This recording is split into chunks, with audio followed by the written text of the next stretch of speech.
What's up, chat? How's it going, everybody? Look at all these army rules we have to talk about today, folks. Welcome in. It's Thursday. We're getting tactical. We've been live basically every day this week. It is an insane, and in fact, we will be live every day this week over here on the YouTubes. We've also been live every day on Twitch too, so it's been crazy. It's been a crazy amount of content.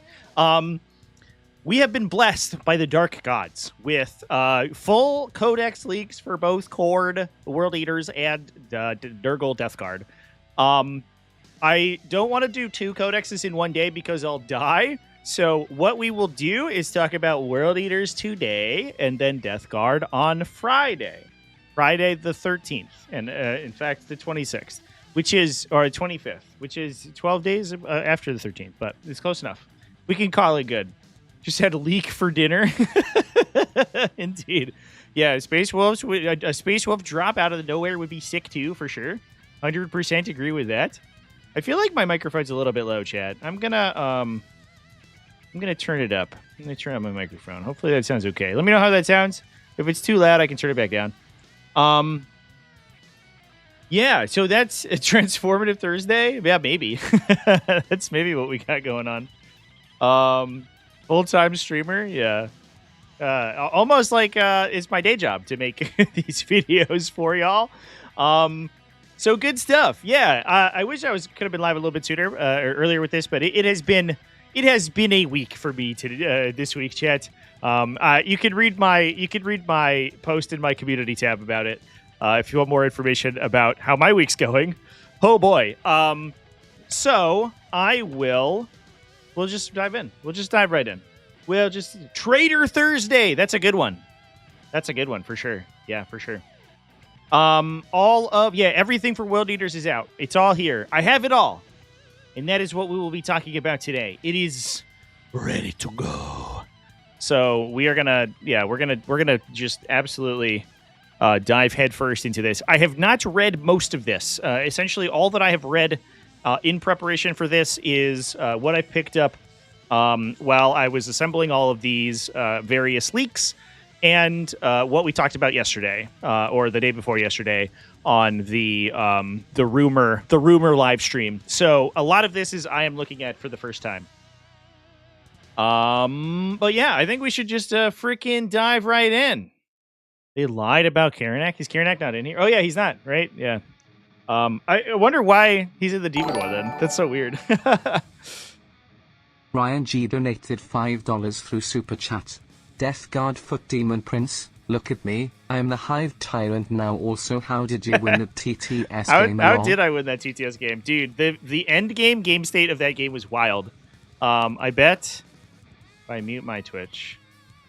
So for those who don't know, Ryan, Hippie Hunter over here, donated a bunch of money to make me play all Homunculus Coven Drukhari. We played against the Gladius Task Force Space Marines, and we fucking got the W, dude. The game lasted... can I just go to the VOD page? Yeah, here we go. The game lasted too long. This is... we should have played on a clock. We didn't do that, but maybe we should have. Last time I do that. Absolute last time. Although, in fairness, that does include like 40 minutes of setup. Like an hour. If you include pre-stream and then me making the list, it's like an hour. And then deployment and shit. It's like an hour of setup. Actual game time was only 5 hours. Too long. Never again. Never, ever again. This is the final game state, though, chat. I might do a video on this game because the list is really funny. We had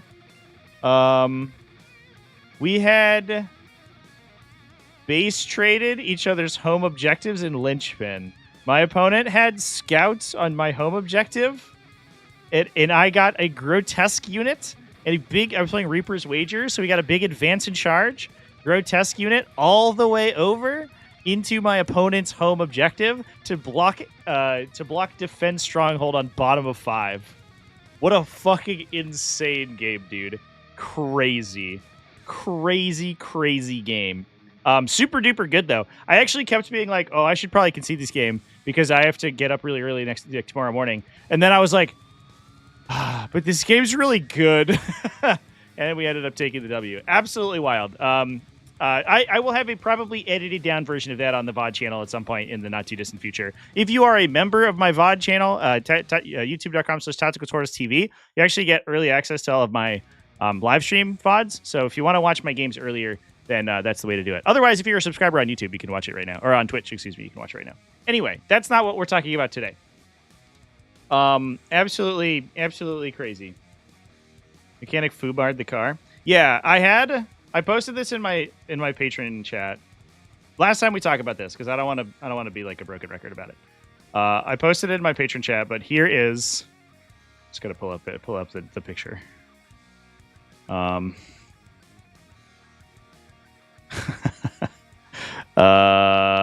Here we go.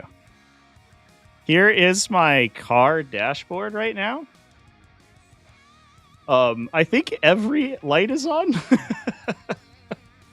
I drove in with a perfectly in like a car in perfect maintenance. I just needed an oil change, and they recommended that I get the rear brakes replaced. And somehow, in a cascade of events had happened while they were doing that, or that led to literally every single electronic system shutting down. So it drives like forward, which is fine. I could drive it to and from the mechanic to yell at them to fix it. And that's about it. There was no problems with the car before I brought it to the mechanic, and now that's what my car looks like. Anyway, that's it for that. we're done. We're done talking about that. Let's talk about World Eaters. Yeah, apparently, like, I think that there's a brake sensor that you have to handle with care in the model of car that I have, and I think the technician just simply didn't know how to service my car, which is awkward because they recommended the brake replacement, and then just didn't know how to fix it. And I think that tripped the maintenance computer, and then they tried to reset the maintenance computer to get rid of the notification, and it turned off every system, I think is what happened. So awesome. I love that. So I can't drive my car on the highway right now. Absolutely wild. Anyway, I tried turning it off and back on. I tried to do a factory reset on my car, and it didn't do anything. I don't know. I've tried a million things, so we're gonna leave it with them, and hopefully we'll be fine for a Richmond Open. Let's talk about World Eaters. Yeah, that's why we're not streaming this weekend, unfortunately.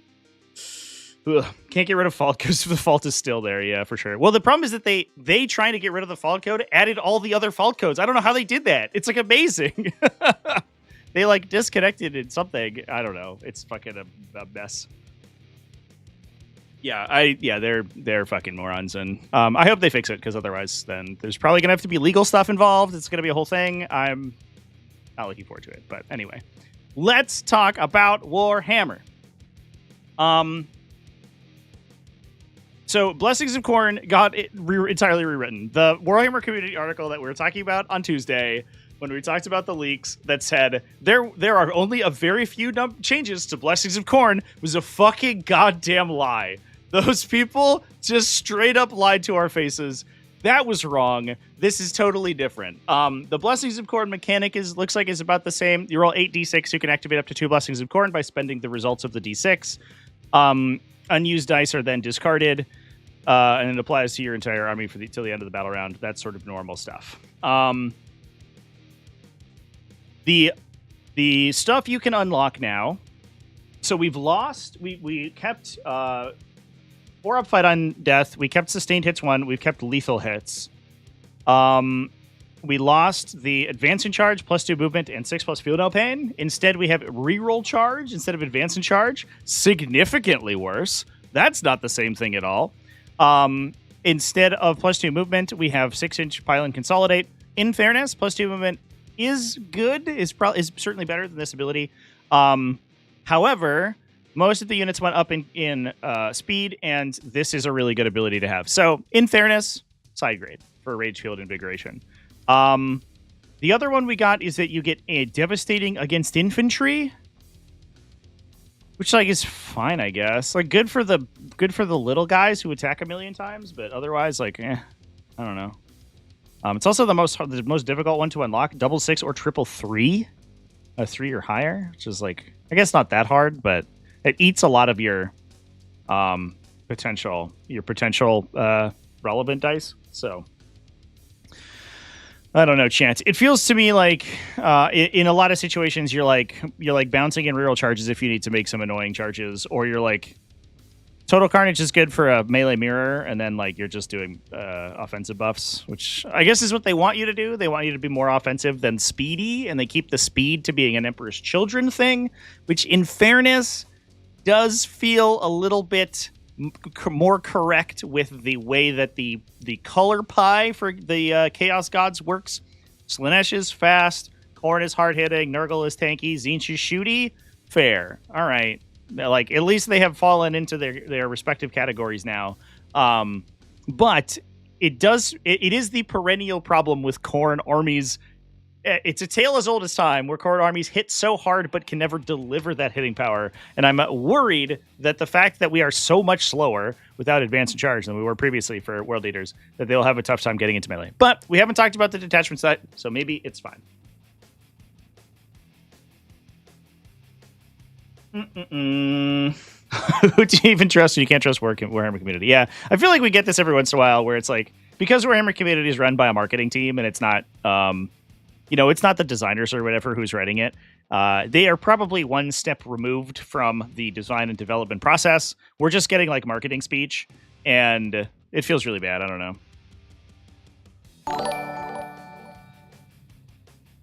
Grimson Stink donated $5 through Super Chat. Crimson I feel Stink? like I've had it too good with Angron, and GW is mad at me. Grimm's Instinct, thank you for the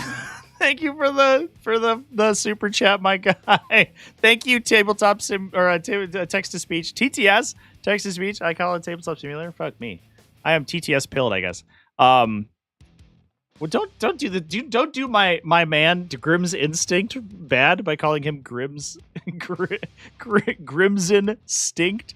Yeah, that's funny. That would have been a good super chat for the Death Guard stream, but instead we're over here. But GW's mad at you having too good with Angron. Yeah, the new Angron datasheet seems a little bit unfortunate. We'll see. I think it feels like they want to move you away from playing only Angron, which is obviously how World Leaders are designed right now. Hopefully they are able to do that in a way that's satisfying, but we'll see. World Leaders players who are good at the fight phase will get huge amounts out of the 6-inch pile and consolidate. Yeah, 100%. I got some comments the other day, I think, after these. So we'll probably, there's certainly going to be a follow-up video on my combat slingshotting video, because that video, oh boy, is the comment section of the video a spice show. But after these leaks came out, I got a couple comments on there being like, oh, that 6-inch pilot consolidate seems really good with this in context. And I was like, yeah, bro, that ability is wildly underrated, especially if you can do 6-inch pile-in. 6-inch consolidated is fine. It's like not that exciting. 6-inch pile-in is huge because it allows your combat movements to do insane things. And like you say, really good players who are using these powerful characters to like slingshot them places is going to be crazy. We're going to see some insane stuff happen for sure. Crips, I am the stink. I have become stink. So Berzerker Warband, it is just Liberator Assault Group in terms of our detachment ability. We're going through our detachments now. Pretty standard stuff. Berzerker Glaive, +1 attacks and damage. It used to give you also a bonus if you charged, right? Or am I thinking of old rules? Let's pull up the original index and give ourselves a little bit of a refresher. So I think for a hot minute it was +1 attack and damage, +2 if you charged, but then I think they nerfed that, right? Because it was like crazy good. Master of Executions would kill God. Helm of Brazen Ire used to be half damage. It has been reduced to -1 damage. Probably fair. I think that they didn't really consider you could put it on Demon Princes, and it was like kind of crazy powerful there. -1 damage is like largely fine. Half damage is certainly better, but this lets them down cost it potentially, which I think could be good. If it was like a 15-point enhancement rather than a 25er, it's much easier to fit into your armies, which I think is great. Favored of Khorne went from being a really convoluted thing where you could discard all of the dice from your Blessing of Khorne roll and make a new one. Now it allows you to reroll up to 2, but it's repeatable. It used to be once per game. Well, first of all, this detachment got rewritten a million times. It used to be every time you could just full reroll your Favored of Khorne roll. That was too strong because Angron would come back like roughly 50% of the time. But now you just reroll up to 2 dice literally every time you make a Blessings of Khorne roll. Probably better, I would say, than reroll once per game. I don't want to talk about that.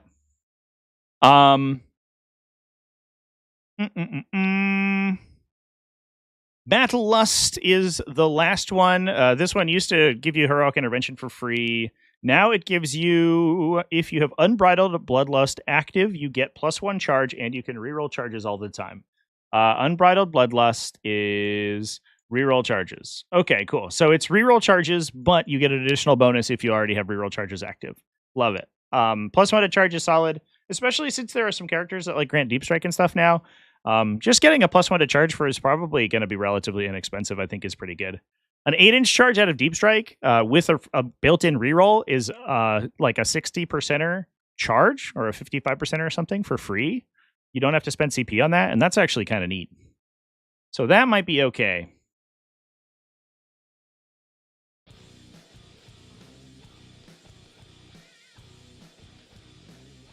Oh, Glaive used to be D3. Yeah, of course.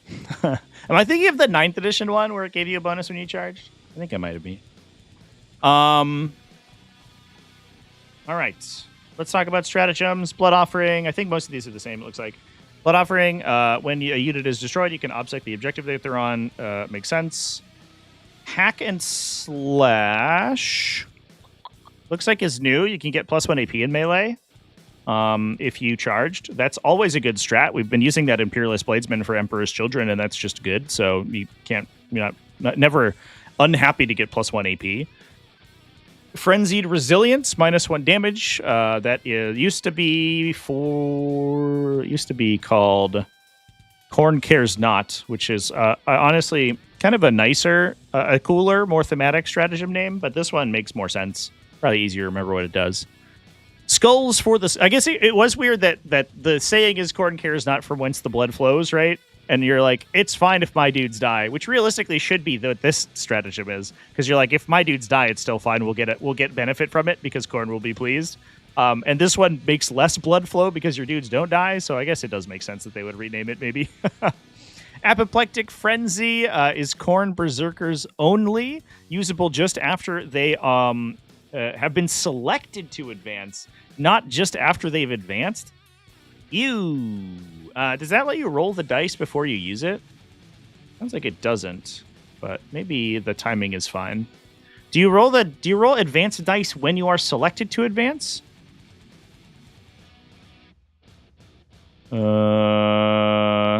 No. It doesn't seem like it. So you have to use it before you know how far you're going? So you select a unit to move. You can select it to make an advanced move. Then you roll a d6 and add the result in inches. Ew. Ew, yucky. That's bad timing. Yuck. I don't like that. That used to auto 6 advance your stuff. That was the stratagem you would always use turn 1 to like turn 1 charge Angron into your opponent's deployment zone.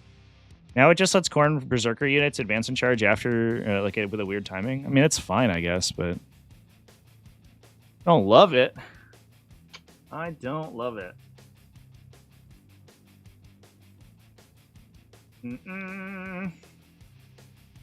Oh, Master of Executions give reroll advance rolls. That's neat. Yeah, it's pretty good. Are there also auto 6s in the detachment? We'll have to look when we go to data sheets. That's a weird stratagem. I mean, it's not bad, right? You're never like unhappy to have this. It's just weird that it's like such narrow of a use case, and also the not a perfect timing. The best timing for this stratagem is also, first of all, you're not able to shoot, which is dumb. But the best timing for that stratagem is at the start of your charge phase, like the demon one. Demons can do this in their charge phase at any time. I don't know why other advanced and charge strats don't have that timing.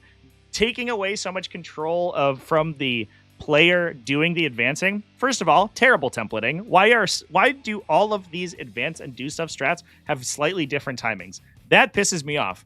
But also,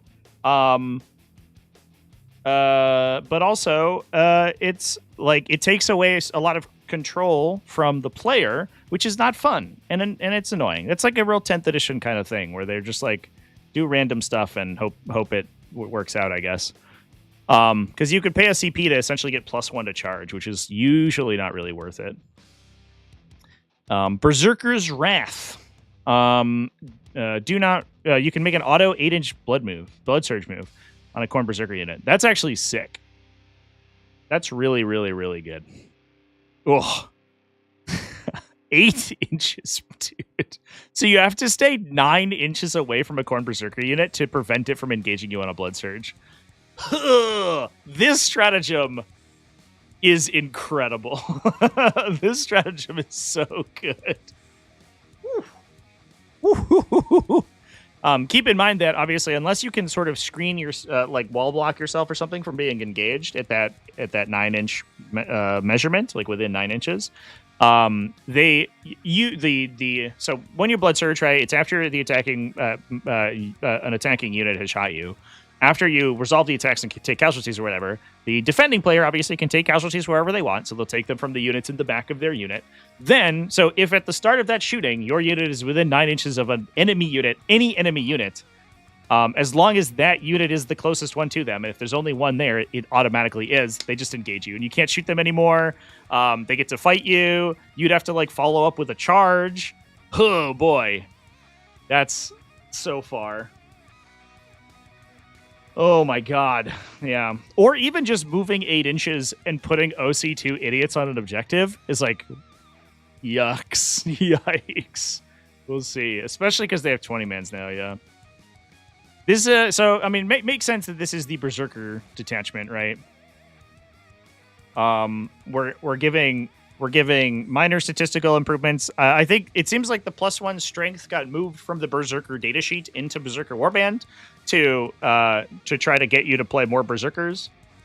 And then also you have like charge bonuses for them. You have movement bonuses for them. 2 separate movement bonuses for them. The +1 AP I think is trying to help the lower AP guys punch through bigger stuff. Yeah, Berzerker pilled all day.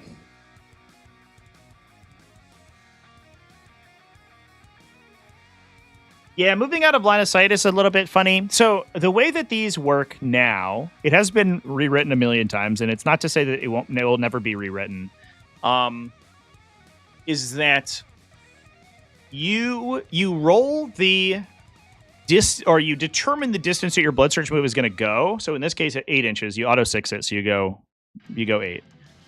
Then you choose the distance that you want the unit to move. Up to that distance, then you move the closest model in your unit, the distance that you chose, towards the closest enemy, and the rest of the unit gets to move wherever they want. So there are some situations in which you can, like, let's say your opponent is 10 inches away, but there's a wall 3 inches in front of them. You could choose to say, I'm going to move less than 7. The entire unit only gets to go 7, but then you can keep yourself behind that wall to ensure that you don't get shot. So there, with a long movement, you do get some control over it. But there are some instances where, for example, if the closest model, and this is the counterplate to blood surge moves, the closest model in the Berzerker unit, and obviously the attacker has control over this because they've just done their movement phase. The closest model in the Berzerker unit is in the open. So, like, essentially the line between the closest Berzerker and the closest enemy model is unobstructed, which means that there is no legal position for the Berzerker unit to move that will move them all out of line of sight, because the closest Berzerker must move directly towards that closest enemy. It's like a weird interaction, and so there is ways to get around this, but I think the easiest way to do it, and the way to ensure you don't get, like, messed up, is that you just stay 9 inches away from them. But obviously, that messes up your positioning immensely. Staying 9 inches away from almost everything in your opponent's army is so difficult. It's almost not even worth doing.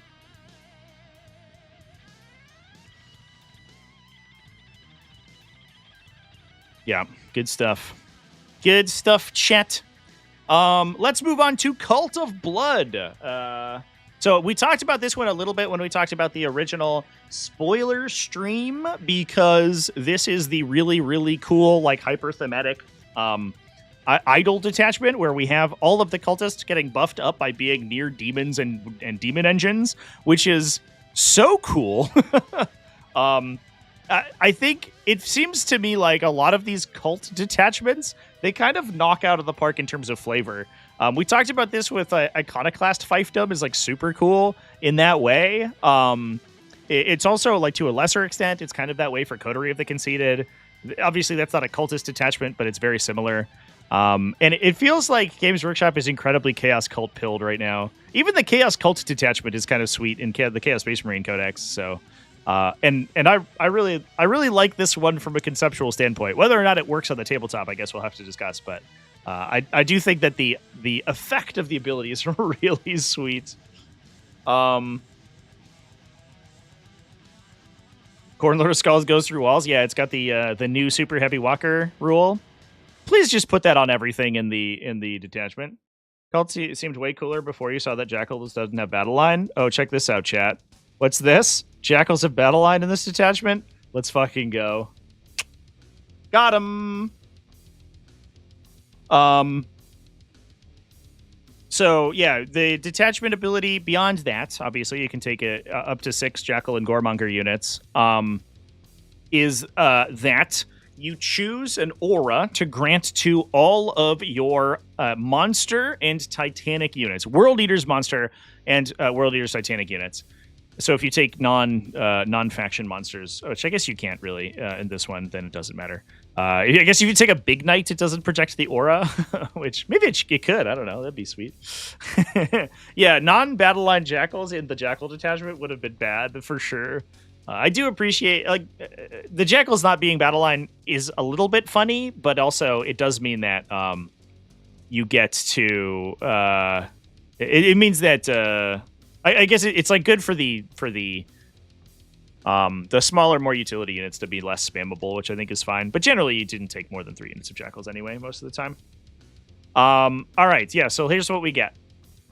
We get while you are within 6 inches of an idol, or 9 inches. So all of the effects are a 6-inch aura, 9 inches if you are a Lord of Skulls, essentially. They are either +1 to hit and wound with all your attacks. So that also affects the Jackal's pistol attacks as well, the random auto pistols that they have. You can get +1 to advance and charge, or you can get a 4+ invulnerable save. These are all phenomenal buffs. Holy crap.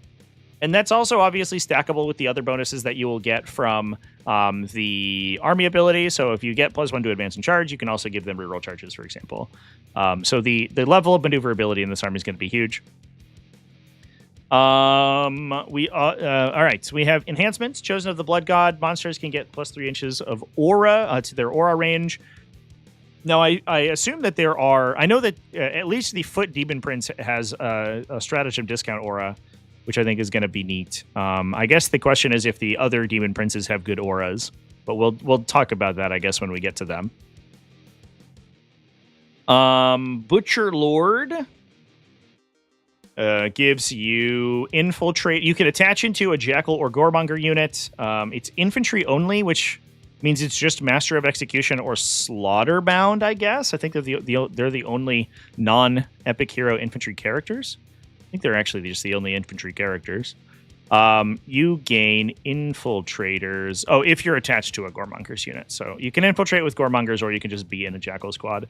There's, I guess the Master of Executions is kind of neat there. We talked about the Slaughterband earlier, and it's kind of cool that you can infiltrate him, but he ends up not being that exciting inside the Goremongers units. So, like, whatever. Brazen Form gives you +1 toughness and a 5+ feel no pain. Phenomenal. That's a very good defensive buff, especially because you can get probably the Winged Demon Princes, I imagine, to toughness 10, which is a pretty big breakpoint for strength 5 weapons, which are very common right now. Things like a lot of like relic power swords, like Blade Guard veterans and stuff coming in at strength 5 means they start to wound you on 6s, and you become very resilient to those kind of things. Strategic Slaughter gives you a redeployment After both players have deployed their armies up to 3 Jackal or Goremonger units. The Goremonger's repositioning is cool. If this is too expensive, though, sometimes these come in at like 30 points, these redeployment effects. And because it doesn't affect the Titans or the monsters, I don't know if it's that exciting. If you could redeploy like a single non-Jackal thing or up to 3 Jackal things, I think that would be cool. But this one is probably whatever. But the Jackals being able, or the Goremongers, excuse me, being able to pull back out of infiltration is kind of nice to keep them safe on turn 1. Although I feel like you kind of want to jail people with them anyway, so I think it's probably whatever. All right, so let's talk about strats. Monster or World Eater's Titanic unit from your army when they destroy an enemy unit. That's shooting or fighting. You can shoot somebody to death with a big Titan. Oh,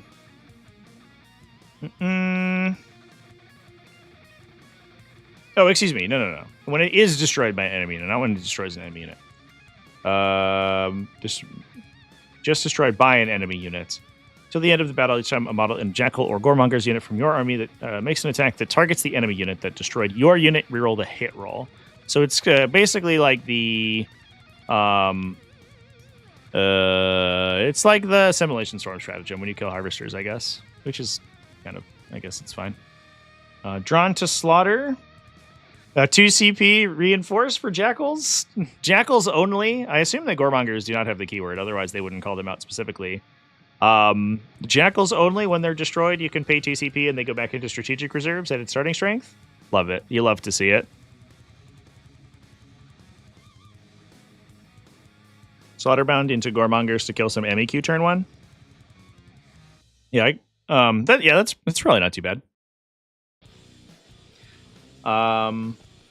Shadow of Brass Idols can give you a 6+ Feel No Pain that improves to a 5+ Feel No Pain if you are within the aura range, so 6 inches for monsters or 9 inches for Titans, into a 5+. So you can get a 4+ Invulnerable Save, 5+ Feel No Pain on Jackals. Ooh boy, that's tough to kill. Bloodthirsty Horde, excuse me. Target a Jackal or Goremonger unit from your army that was not selected to fight and is within engagement range of 1 or more enemies until the end of the phase. Each time your unit is selected to fight, you get a 3-inch engagement range.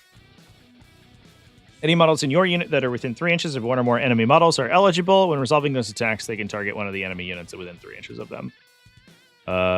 We saw this one with like Endless Horde for a while, right? For Tyranids. Although I think they messed that one up where they... For a hot minute, it didn't do anything because you were eligible to fight but had no targets, but they fixed it. Fail Not the Blood God is the next one. Jackal or Goremongers can get reroll hit rolls of 1. If you are near the big boys, you can get full hit rerolls instead. I'm recognizing a little bit of a lack of damage output here, although we can get +1 to wound from their detachment ability. Last one is Brazen Idol. For 2 CP in your command phase, you can replace one of your Idols of Khorne abilities, and you can only use it once.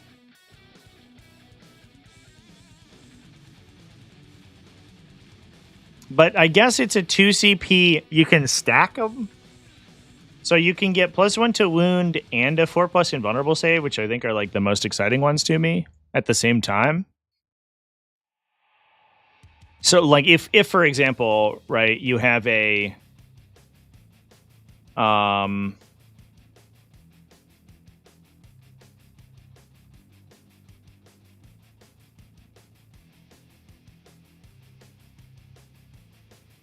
think that's how it works, right? Yeah, so because these are aura effects, if we have 2 separate ones active at any one time, they will stack, and I don't think anything in this says that they don't stack.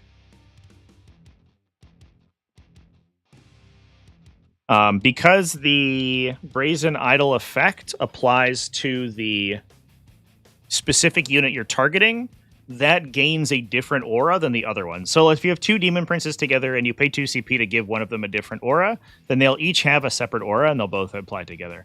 I don't think anything says that that's not true. Which means that for 2 CP once per game, you get 2 of these effects, which is like kind of wild. +1 to hit and +1 to wound, or and 4+ vulnerable save. Or like an attack bonus and a movement bonus. Those are also huge. No, it says so it replaces the y'all are misreading. It replaces the ability on the monster.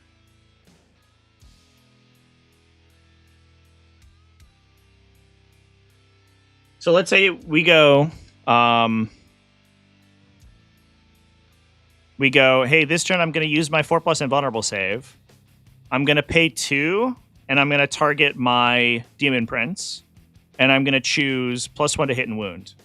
Now, every monster in your army has 4+ invulnerable save aura. One of them, instead, has +1 to hit and wound aura. Yeah, so if you have 2 monsters together, they will apply both of those effects to the units, which is why this is 2 CP once per game. If this was 1 CP or it was replicatable, you would windmill slam this every fucking turn. What? +2, like +1 or 2 inches threat range and 4+ invuln save? Fucking sign me up, boy. Let's go, dude. Yeah, that's a super good ability. Right, stacking on the army. Yeah, you're right, chat. Yeah, maybe I didn't make myself clear. The stacked effect is on the jackals, not the monster. The jackals can be affected by both, but the monsters each only get 1. But the ultimate effect is that you can have 2 active at the same time. If you have multiple monsters there, which I think is the idea. The problem that I'm seeing with this, and I think I talked about this when we originally got the spoiler here, is that you are incentivized, like you can play a super degenerate Jackal Horde, right? Where honestly, I think what you do is like, turn 1 we push really hard and we give the entire army a 4+ invulnerable save. Turn 2 we do like +1 to hit and wound and we charge with everyone, and then we pay 2 CP to get a 4+ invulnerable save again, or vice versa. So for the first couple rounds of the game, your army is just like fucking impossible to deal with because it's just super hard to kill. The problem is that in order to do that, you're incentivized to take like 3+ of these, the Titanic and Monster units, and the army has literally no support for them, right? It only supports the stuff that they're supporting, which I think is problematic. Like they don't even get affected by their own auras, right? So like... which feels not great to me. Maybe they're really cheap or something, and it's like fine. And obviously we have to look at their data sheets. So like they may just hit really hard by themselves and not really need any support. But I'm like, those models in particular are worse than just like playing Berzerker Warband because they are getting up to +1 attacks and +2 strength, and kind of be like -1 damage and stuff. Whereas in this detachment, they have literally no synergy whatsoever. They just provide synergy to the army.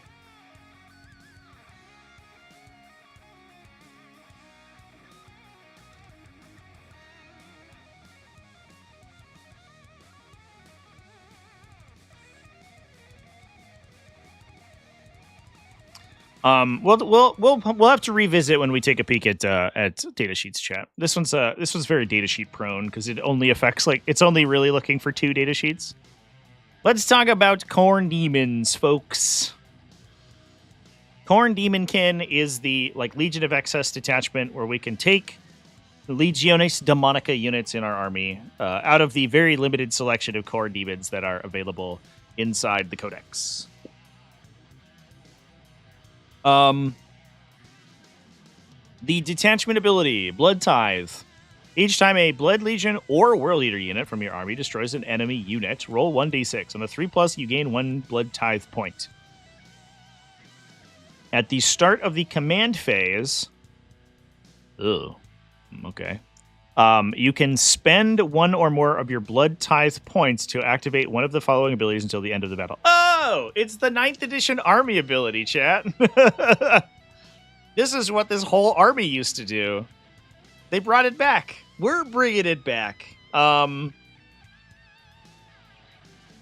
So it looks like one of them gives you a feel no pain against psychic attacks and mortal wounds, which is going to be super limited. That one affects World Eaters. All of the other ones affect only Blood Legion. So I guess the intended play pattern is that you have World Eater stuff kill enemies that then power up your demons, which is cool. If I imagine that the demons weren't probably like the faster models in the faction, I guess we'll see when we talk about their data sheets. Also, you don't gain them automatically. I wonder if that was like in an early version and it was too strong or something. So we can play 2 for a very situational feel no pain. We can pay 3. So on average, you will need to have killed 4-ish units, between 4 and 5 units, to gain 3 Blood Tithe points. That gives all of your Blood Legion units Lance, which is, I mean, that's great. For 4, which means you have to have killed on average 6 units, you give all Blood Legion units 4+ invulnerable save, which will affect your Bloodletters and Khorne dogs and stuff. But that's kind of whatever, to be honest, because 90% of the Chaos Demon stuff has a 4+ invuln anyway.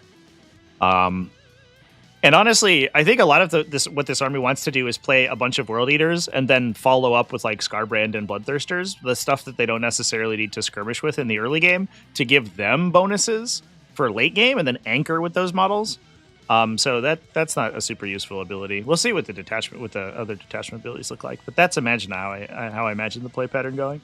Lastly, is that Blood Legion units from your army for 5 Blood Tithe points, which is probably 8 killed enemy units. And again, these don't.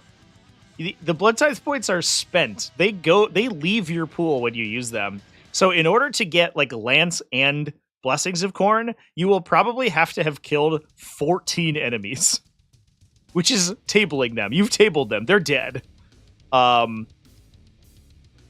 I guess like 12-ish? 12 to 13, I guess? Oh, boy. So, like, it feels like you're going to get Lance.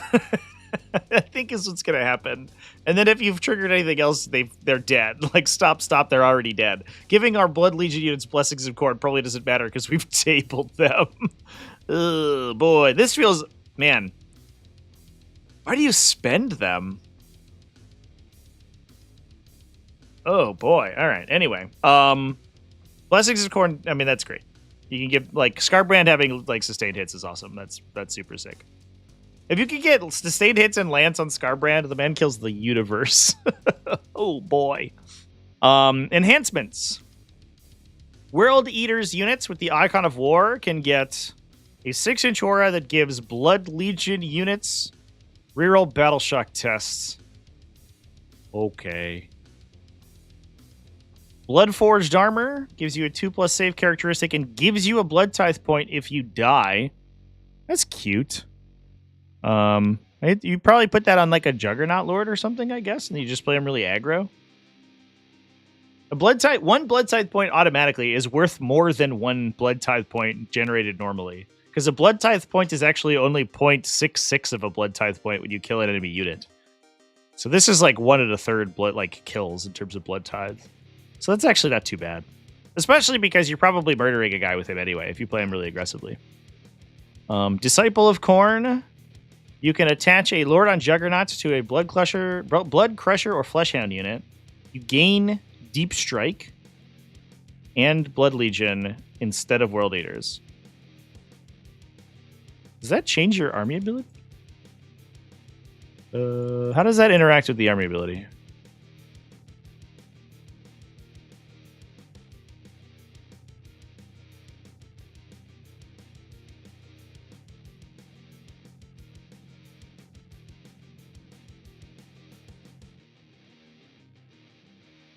Does he provide Blessings of Khorne to his attached unit? I imagine he doesn't, right? Because it applies to units with the ability, but he is a model with the ability. But he's an attached unit. So they're considered to be the same unit, right? For all rules purposes except for stuff that destroys you. Or triggers on destroys, which means that I actually think they would. You lose access to blessings? So it doesn't say World Eaters models. It says models with the Blessings of Khorne ability. He doesn't lose the ability, right? He just has it? Yeah, it's just on his datasheet. Does that work?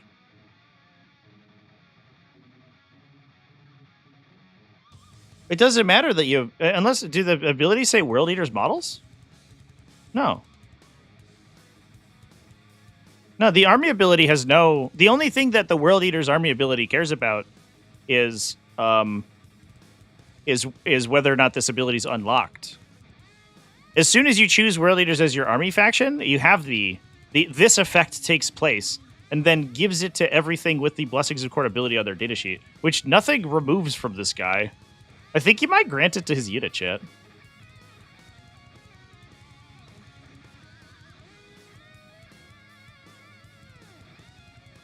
Same thing as index your brain joining witches? What was the thing with index your brain joining witches? Do I have an index your brain? I bet I do. I bet I do, chat.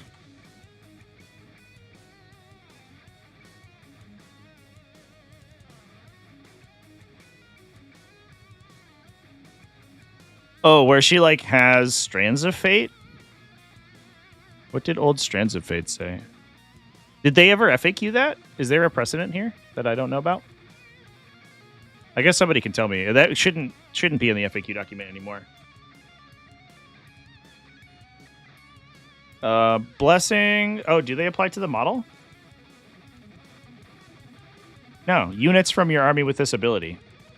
They apply to units.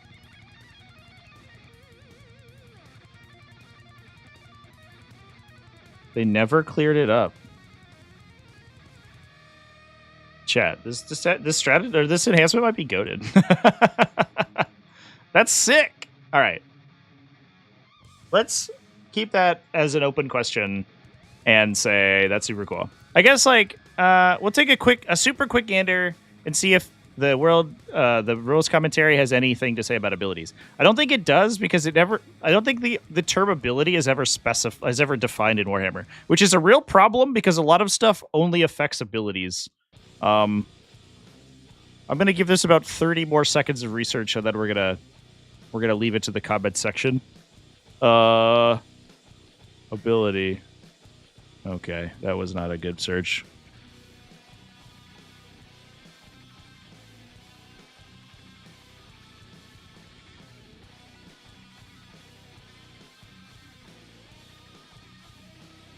My PDF froze. Oh, there is an FAQ.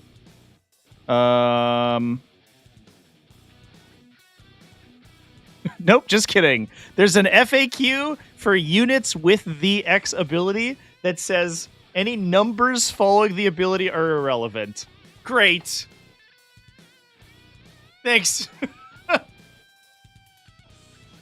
Thanks, G-Dub. That's what we needed to clear up. I guess it's like units with the sustained hits 1 ability, right? Like if you have sustained hits 1, you gain sustained hits 2 instead. And they just wanted to make it so like there wasn't weirdness if you had sustained hits 3 or whatever. Yeah. That's super not what we needed. All right. Well, seems like it's unclear. I'm going to assume that you do, and then we'll go from there. Because I guess, like, it's only Blood Crushers and Flesh Hounds. It's, like, not that exciting. But, like, getting, like, sustained hits and reroll charges is pretty sweet. Actually, Blood Crushers have been baked in with +1 to charge, so getting them reroll charges is actually kind of cool. Because then they become very consistent at charging. Assuming that they still get their instrument guy. We'll have to read their datasheet. Blade of Endless Bloodshed. 6-inch pylon with crushers. Seems good. Oh, that's true. Yeah, if you kill something with... Oh, and the Crusher Mortals will actually affect the entire unit. Actually, let's pull up the Blood Crusher datasheet real quick while we're here. Because I think that is super relevant. So the current Blood Crusher datasheet has the exact same impact attack ability that the index demons have. Let's go. They haven't nerfed it. Each time the unit ends a charge move, select one enemy unit within engagement range. Roll a d6 for each model in this unit. On a 4+, you take d3 models. So if you take 7 models, you roll 7 d6. And you still get +1 to charge. Yeah, they are unchanged from the Demon Index. Sick. Let's go. Yeah, that could be really cool, actually. Because you average 7 mortals. So you'll kill a 5-man utility squad, and then you get to pile into the next thing, and you still get your lance effect. 6 inches, and then you consolidate 6 more inches? Jesus. Also, the old Juggernaut Lord used to do mortals. I think that's Invocatus' ability now. We'll look at his datasheet in a sec. When did Crushers get a 3+ save? In the like the Demon Codex update, the Codex quote unquote update last month. They moved from having a 4+ invulnerable to a 3+ armor and a 5+ invulnerable. It's a downgrade. They're actually much worse than they were in the original index.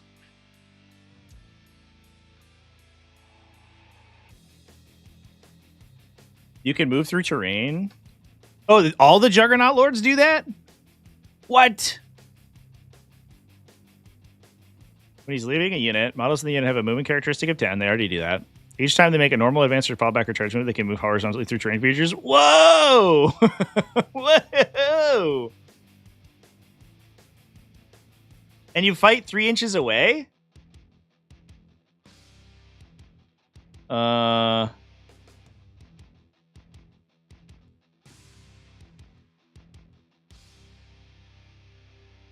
okay. So you have to engage the enemy unit, an enemy unit, in order to fight them. But if you can get one dude within 1, you can. All of your other dudes have essentially a 9-inch threat on a 6-inch pile and consolidate.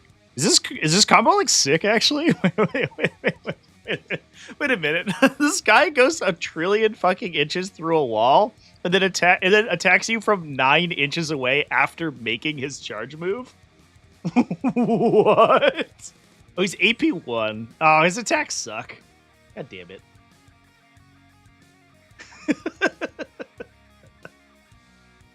What a troll. Man, you can see somebody just like get fucking caught out by that. Oh, what's that? You put your Technomancer behind a wall? He's so far away. I'm gonna kill your Scarab Swarm on the charge, and then I'm gonna select these guys to fight, and I'm gonna epic challenge. The Necron player's like, what? And you're like, I'm gonna move this guy fucking 6 inches. I'm gonna peek the wall and kill your Technomancer. That's cute. I wish his attack profile was cooler. He's always been AP1. Yeah, I guess it's fair. But he did like 6 mortal wounds when he charged previously, right? Which I think helped out quite a bit.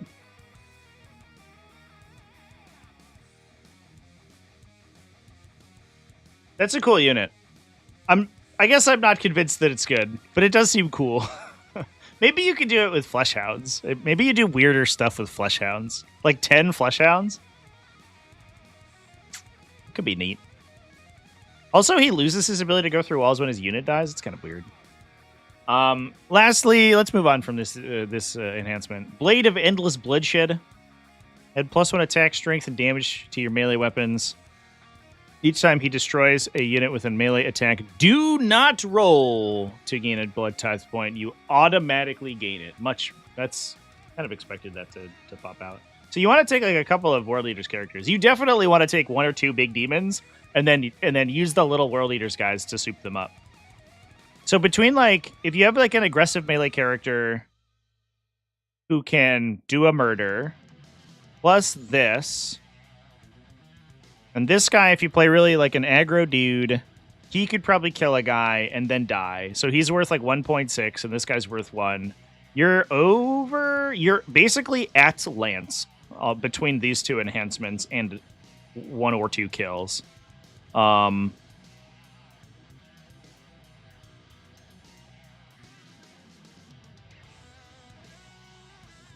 Which I guess it's not quite as bad as it looks on paper. What do we get for detachment for stratagems? Summoned by Slaughter. And the last model in a unit is destroyed before removing it from play. You can set up a blood-letter unit anywhere wholly within 9 inches of the destroyed model, not within engagement range of enemies. It is any unit in any phase.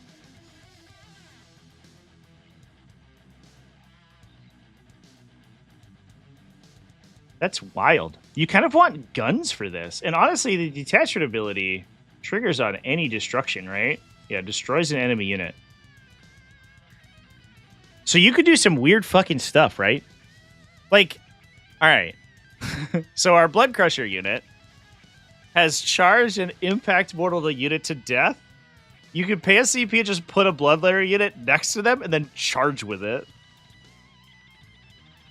That's fucking wild, dude. Within 9 inches. Whoa. This only gets blocked by engagement and Omni Scramblers. It is only Bloodletters.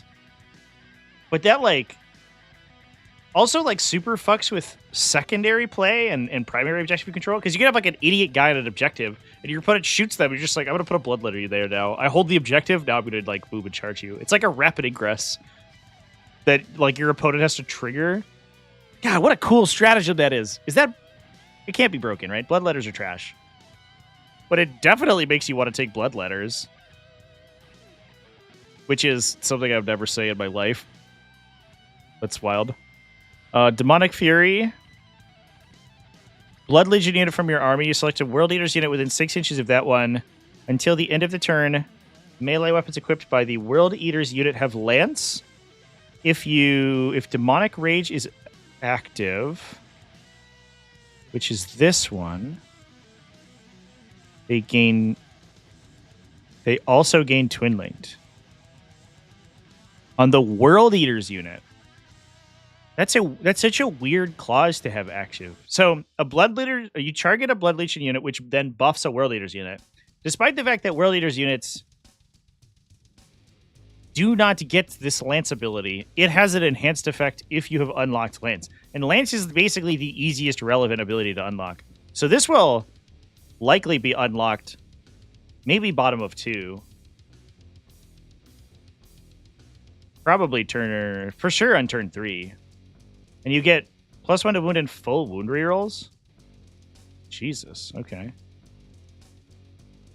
Worthy Skull. After you destroy a character or monster model, target your Blood Legion or World Eater unit, you gain D3 Blood Tithe points, and then can spend 1 or more Blood Tithe points you have to activate one of your Blood Tithe abilities. And that is in addition to the kill that you just got. Whoa, these strats rule, dude. Character or monster. So if we do the weird slingshot stuff that we just talked about, if we can activate like a huge unit of mounted guys and give them a 6-inch pilot consolidate and like sling a character into someone, then you could epic challenge them. Give them Lance. Oh, no, you can't give them Lance because they're not a World Eater's unit if they are attached to a demon unit. Sad. But you could epic challenge, get the Worthy Skull, get an average of like 2.5 Blood Tithe, and you are either almost at Lance, or you are halfway to everyone gains Blessings of Khorne. The problem is that these don't activate immediately. I guess this one does, which is cute. But it is very restrictive. Blessing of Burning Blood. Usable in your opponent's shooting phase or the fight phase after an enemy unit has selected its targets. One Blood Legion unit from your army within 6 inches of a World Eater's unit that was selected as a target gives the World Eater's unit a 5+ invulnerable save. If the Boon of Blood ability is active, which is 4+ invulnerable save for the demon unit, then your World Eater's unit gets a 4+ invulnerable save too. Okay, cool. That's fine, I guess. Demon Tide.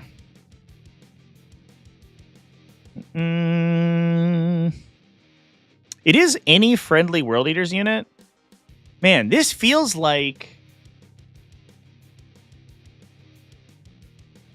you want to shoot people. This only works after you fight. But all these other things like work really well on gun platforms. Like 5+ or 4+ invulnerable save on a gun platform is cool. You still get blood tithe points for shooting people to death, and you can trigger bloodletters. You can shoot someone to death, put bloodletters on top of them, and then charge with the bloodletters. No wonder they gave all the weapons ballistic skill 4. If you had like classic forge feeds in this detachment, it would be so fucking broken. You're like, what's that? An objective? And I just killed your utility unit that was cleansing it? It's mine now. Give me that. Wild, dude. Demon Tide. When you're in command phase, you select a World Leaders unit from your army. You select a Blood Legion unit within 6 inches. Bring back a destroyed mounted model up to D3 destroyed beasts or D6 destroyed infantry with their full wounds remaining. You cannot return destroyed character units. Cool. So even more reason to play Blood Crushers. And then you have an up-down.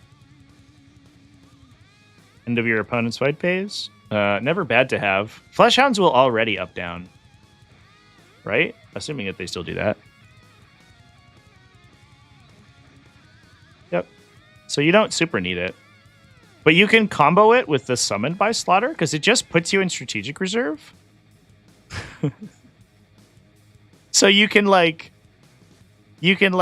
kill a guy, steal their objective with a Bloodletter unit. If they don't kill the Bloodletter unit, you put it back into reserve and then do it again. That's super trolly. This detachment might be too convoluted. I think it might be too difficult to unlock the abilities. I'm not 100% sure. I'm sure we'll need to play some games with the detachment. But this detachment seems cool as hell.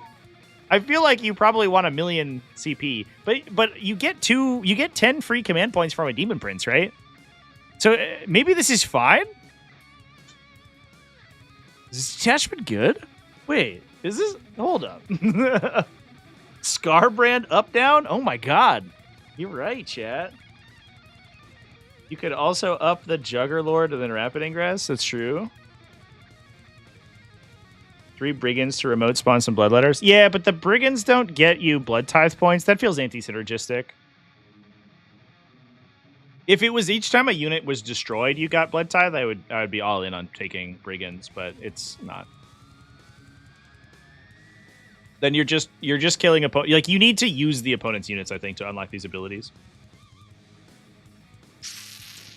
I have a sneaking suspicion that all the cool combos we just talked about, since Bloodletters are like dramatically overcosted, all the cool combos we just talked about are going to cost like 3,000 points, and this detachment's actually going to be trash because you're trying to play 2 separate armies.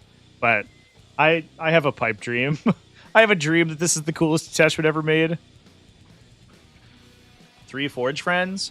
Yeah, we'll take a peek at what the shooting units look like, because there definitely could be a gun platform version. 3 Bloodthirsters. I don't know about 3 Bloodthirsters. Can you even fit 3 Bloodthirsters? I guess you can. I think it's like 1 Scarbrand and like some Fleshhounds and some Bloodletters and like another thing or something. And then the whole deal is that Scarbrand just becomes like an insane god by round 5. We'll see. Angron, 2 Lords of Skulls, Scarbrand. Let's go. Boom. Send it. We made a list. That might be the one to go for sure.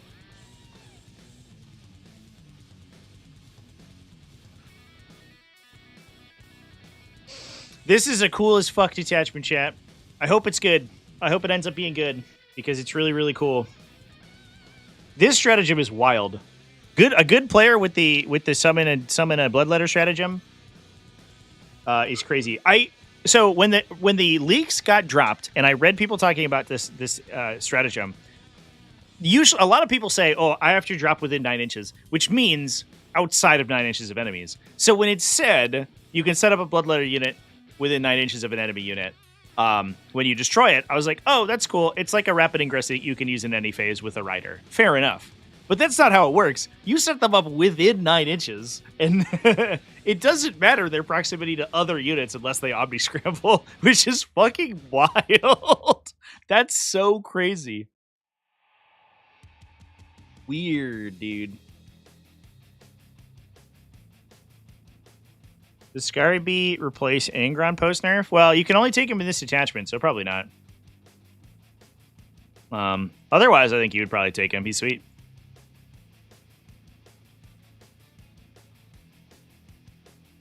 The first enhancement?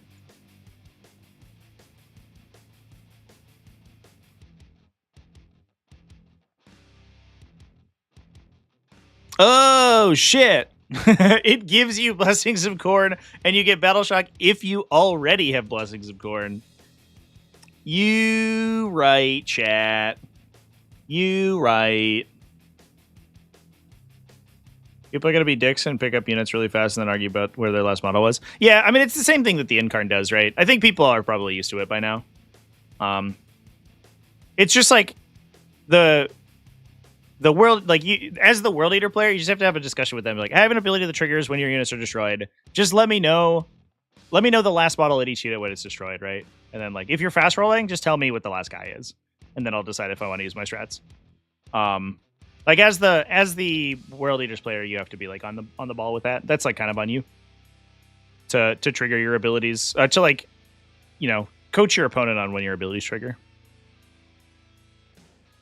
Does the strat need to be outside 6 inches of enemy models? No, the rules commentary, to my knowledge, and I guess we can double check. Oh, you mean the balance data slate? I believe literally only affects things that specifically say place outside 3 inches of enemies.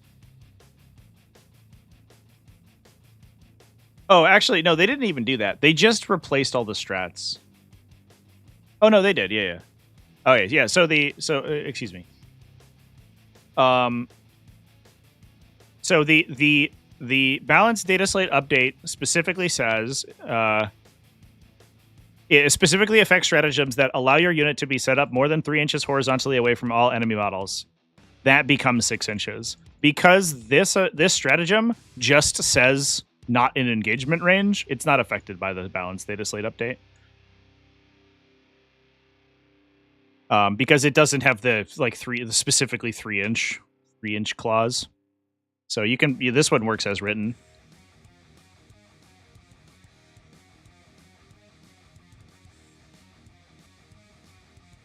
The Bloodletter Shadowland mix is playable if the points aren't completely atrocious, yeah.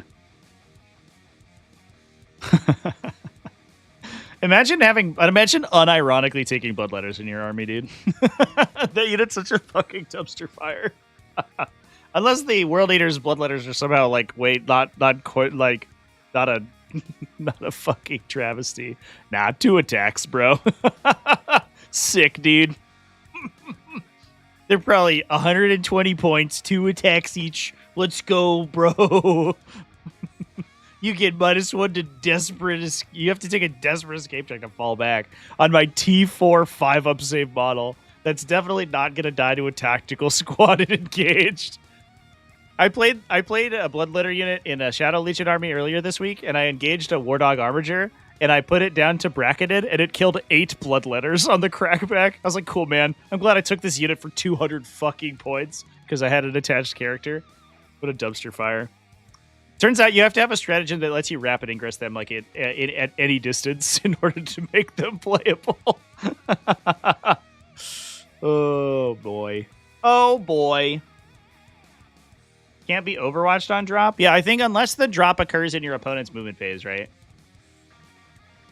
Or in your movement phase. So if you have like a mortal wound, like move over people in mortal wound strat, and then you do the drop, I think they can shoot them.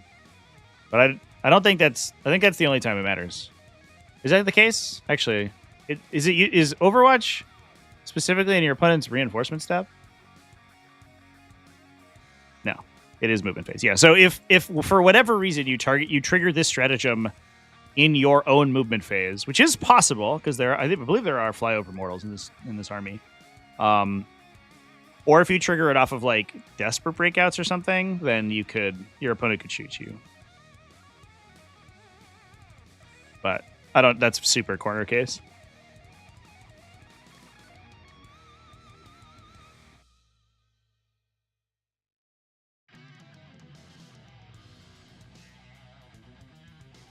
Yeah, you can also use it when your own stuff dies, for sure.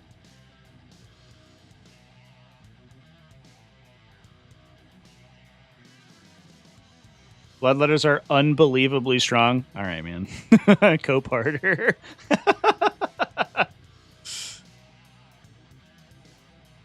All right, let's go to the next one. Possessed Slaughterband. So all your possessed units, so your Slaughterband, Eightbound, and Exalted Eightbound get Brazen Fury. Your opponent shooting phase each time an enemy unit is shot. Any models from those units were destroyed. As a result of those attacks, you make a Brazen Fury move. It's D6 inches up to the result. Must end as close as possible to the closest enemy unit, including aircraft. You just get Blood Surge. Oh. All right. I mean, Blood Surge is good, I guess. Kind of hoping for something spicier, but I guess that's fine. Enhancements. You can auto 6 your Brazen Fury rolls. Healing Clarity. Each time you destroy a unit, you get a CP on a 4+. It's fine, I guess.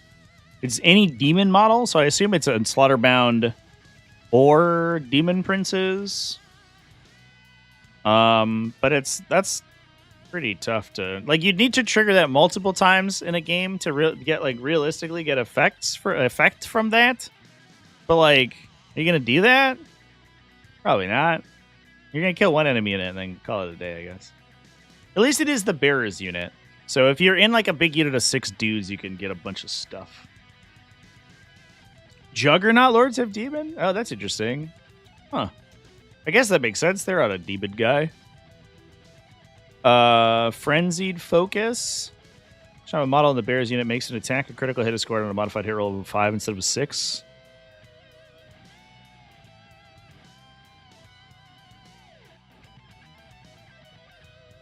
That's really good. Wait, what? It's the whole unit gets critical 5s, and they can be lethal and sustain. Wait, that enhancement is nuts. What? Okay, that is very very much better than these other ones. Holy shit. Okay, well that's the number one in there. Violent Demise. Your Deadly Demise ability inflicts mortal wounds on a 2+ instead of a 6, and it's D3 +1. Probably going to do damage to your own unit, most likely. That one's kind of whatever. That's probably a points filler. I imagine that's 10 points. This enhancement's amazing, though. Hopefully, it's in a good detachment that has good rules. Let's find out. Ooh, 2 CP, -1 to be wounded. Oh, boy. That's a lot.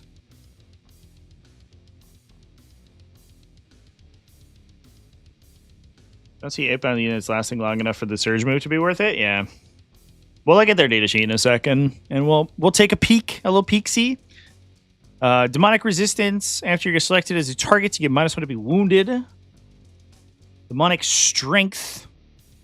Time an attack made by a model in your unit is allocated to an enemy model. If your unit has the 8-bound keyword, and that enemy model is not a boss or a vehicle, add +1 to the damage characteristic of the attack. If you are Exalted 8-bound and it is monster or vehicle, add +1 damage instead. So regular 8-bound can get +1 damage against little stuff. Exalted 8-bound can get +1 damage against big stuff. All right.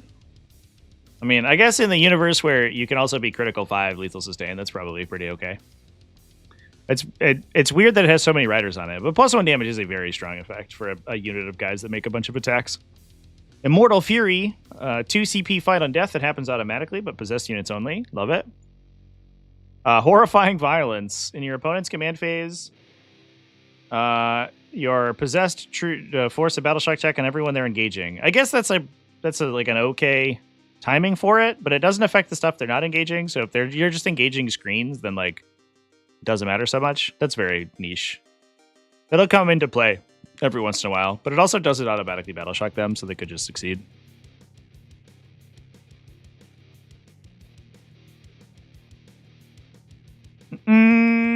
Rapid Manifestation.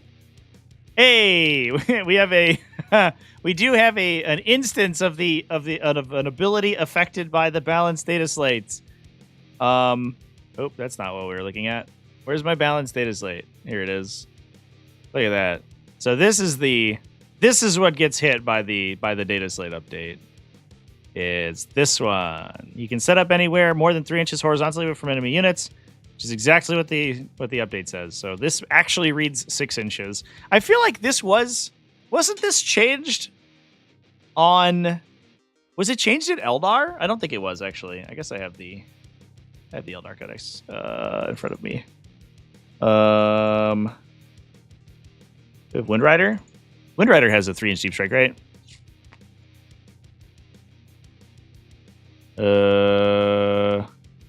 Oh, they also had a 3-inch one. Okay, just kidding. Yeah, so that's interesting. If you're playing with Data Slate, obviously, which you should be, because it's awesome.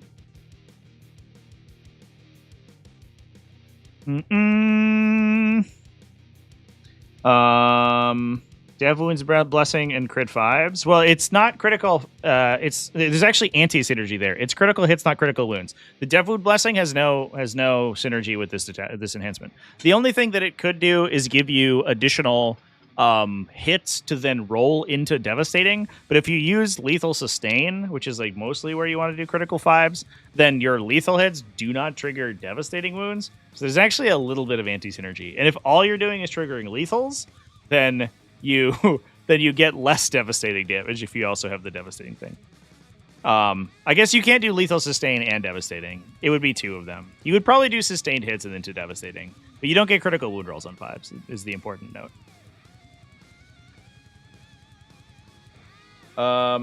Maybe so GW can revert it to 3 if they ever want to. Yeah, maybe. Also, I think that a lot of these I think get sent to the printers before they make those changes, because that was like 6 months ago or so.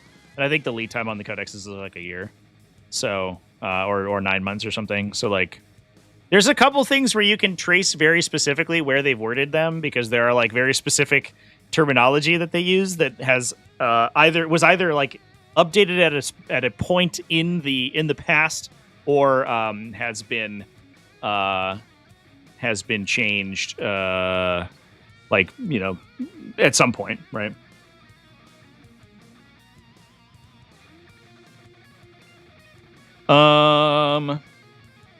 Last up is Warp Stalkers. Possess unit from your army has not been selected to move. Can make a normal, advanced, or fallback, or charge move. Can move through enemy models. And can move into engagement range of sub-models. But you can't move end in engagement range, and you automatically pass Desperate Escape. That's totally whatever. Lets you charge through screens, but these abilities are always super weird because you still have to clear their engagement range and also have space for your base, which is usually very difficult, especially for big units, which the possessed are. I guess they're the 40s, right? So it's not like enormous. Yeah, the fact that you could use it on charge moves is cool, because you could like charge through a screen and base them on the opposite side or something, or maybe your opponent wasn't expecting. But it's very niche. Yeah, this detachment feels like a nothing burger. Are Slaughterband good, chat? Let's look at their data sheet. What we should be doing, and what I have forgotten to do, is talk about the relevant data sheets alongside. We talked about this guy the other day. Talk about the relevant data sheets alongside the detachment, which I didn't do.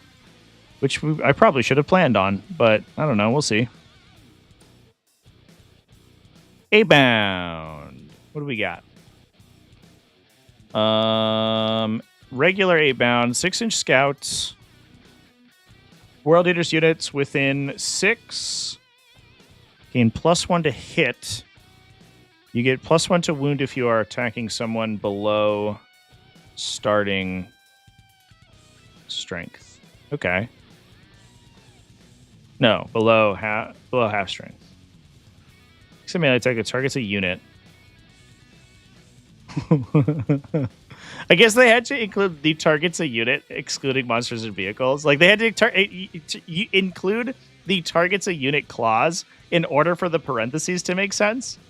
But that sounds really funny. Like, at one point, would I be making a melee attack that doesn't target a unit? Is that possible? I wonder if that said below starting strength at one point and they took it out. Wild. They have like a power fist profile, strike 5 attacks, 8/2/2, and they are always going to win a hit on 2s, which is actually kind of sick. Exalted Eightbound. Monster vehicle units that fall back take desperate escapes, and they are anti-monster, anti-vehicle 3, AP 3/2 damage, but only 4 attacks.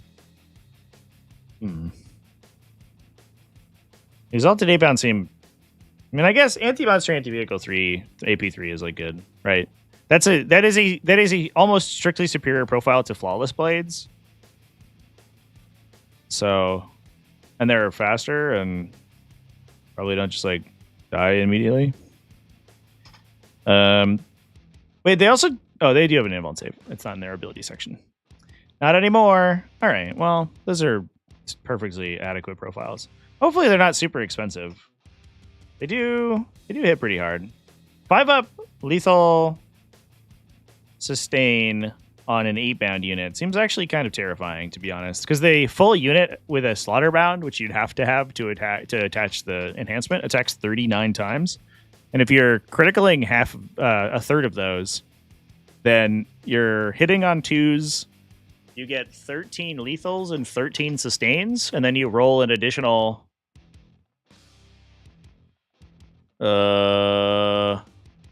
It's 13, so you have 26. I wish you miss on 1s, so you roll an additional like 22 wound rolls on average. So if you're wounding on 5s, you hand your opponent like 30 saves at AP 2/2 damage. That's something. Is it good? I don't know, but it's certainly something. A little bit weird that they don't affect weapon skill 2 stuff with their aura, but it is what it is.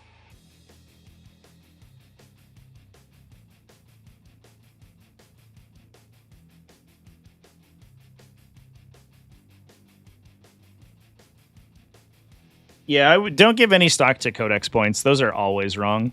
Like we saw that with Emperor's Children even, right? Like as the leaks came out, they were like, no, that's all wrong. You actually get like 100 extra points in this army. Sweet. All right, thank God. But that's just one unit, unfortunately. It's one unit, and it doesn't seem that easy to deliver. 2 CP minus 1 to wound is like a whole deal. Yeah, I don't know. This feels like nothing. I guess you could be 3 damage if you're attacking infantry. I don't know if you need to hand your opponent like 50 saves for 3 damage each, but for against infantry with a possessed unit, I feel like they'll be dead. But maybe it's fine. Yeah, I almost wonder if they intentionally overcost units in the book. I mean, the book. I think they like the points for the book costs are honestly probably just made up because they don't really have anything to go by, right? And they're just like, hey guys, if we just err on the side of caution with these things and ensure that any casual players who are playing these don't have a terrible experience because their opponent who just bought this new codex has like a wildly undercosted army. I feel like that's probably the side that they err on. And then if they, for the actual Munitorum field manual, which in fairness, like a large proportion of the player base does not use because it's too confusing, then that's when they actually like pay attention and try to make the army balanced against other armies. But if you're playing casually on your kitchen table and like nobody knows what they're doing, then it doesn't really matter exactly like what your points costs are, unless they're like actually stupid. So I don't know.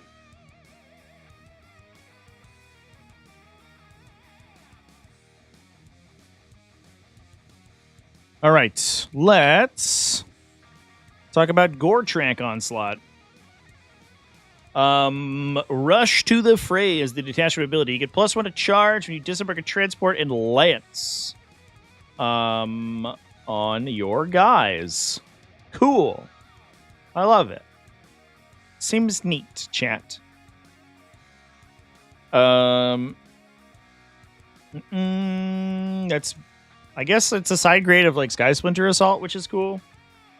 You can ignore Overwatch. Wow, this is just Sky Splinter Assault. Jesus.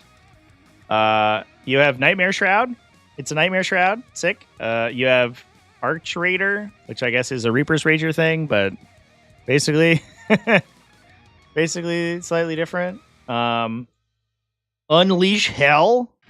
Start your shooting phase, select one vehicle model within 6 inches of the transport, or the transport model you embarked within until the end of the phase. After the selected unit has shot, select one enemy unit hit by one or more of those attacks until the start of your next turn. That unit is suppressed. Each time, while the unit is suppressed, each time a model in that unit makes an attack, it gets -1 to hit. That is a long way of saying you have suppression on your guns, which is fine, I guess. And then Infernal Infusion, which is just blinding speed. Wow, they just really took a bunch of enhancements from other detachments. I mean, this is a very, very, very good enhancement generally.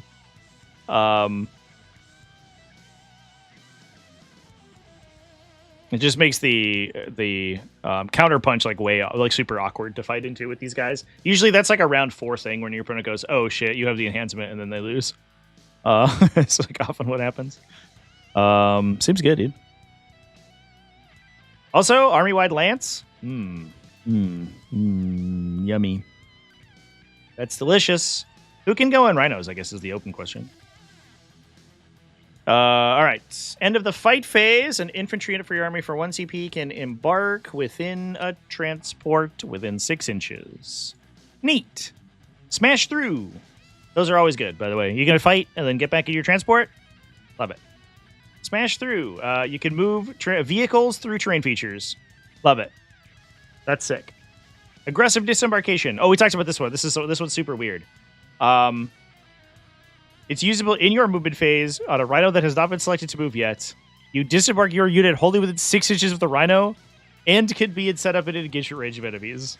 So I think largely this is I think here's what happened is that they said, hey, let's build a World Eaters detachment that's all about transport play. They're like, okay, cool, let's do it. We made a bunch of rhinos really good. We put a bunch of infantry units in our rhinos. We gave a stratagem that let you fight and then get back into rhino. Sick. You love to see it. They would charge your rhino up to the middle, disembark their guys, charge people, do a murder, get back in the rhino, and then John Lennon said, I'm gonna string a bunch of idiots around so you can't disembark the rhino anymore, and I'm gonna leave it there for the rest of the game. And they were like, that seems problematic. That seems like a glaring design flaw in the melee-only transport detachment where nothing has fly.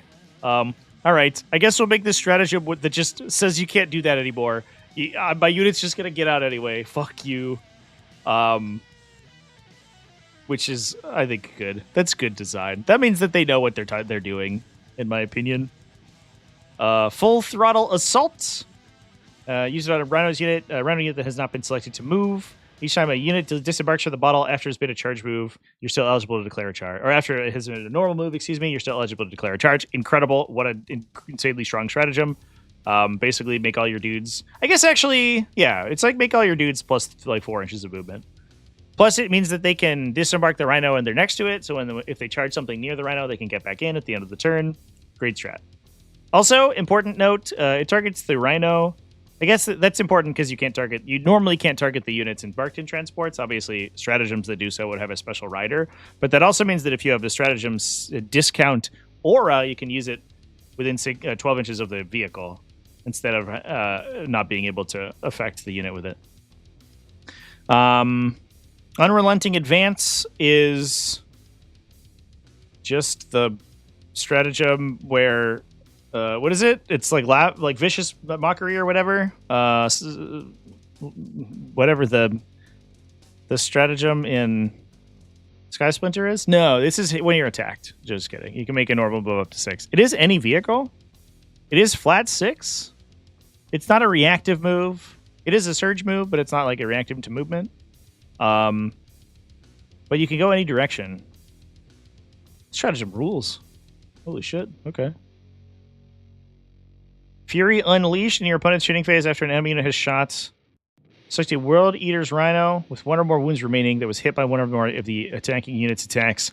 A Khorne Berserker's unit embarked in the unit can disembark and make a Blood Surge move. Holy fuck. So it's D6 plus 2, right, for the Berserkers? Blood Surge. Let's look at their data sheets. It is D6 plus 2 to the roll. So it is a potential threat range of 11 inches. Oh my god. Obviously you gotta roll it.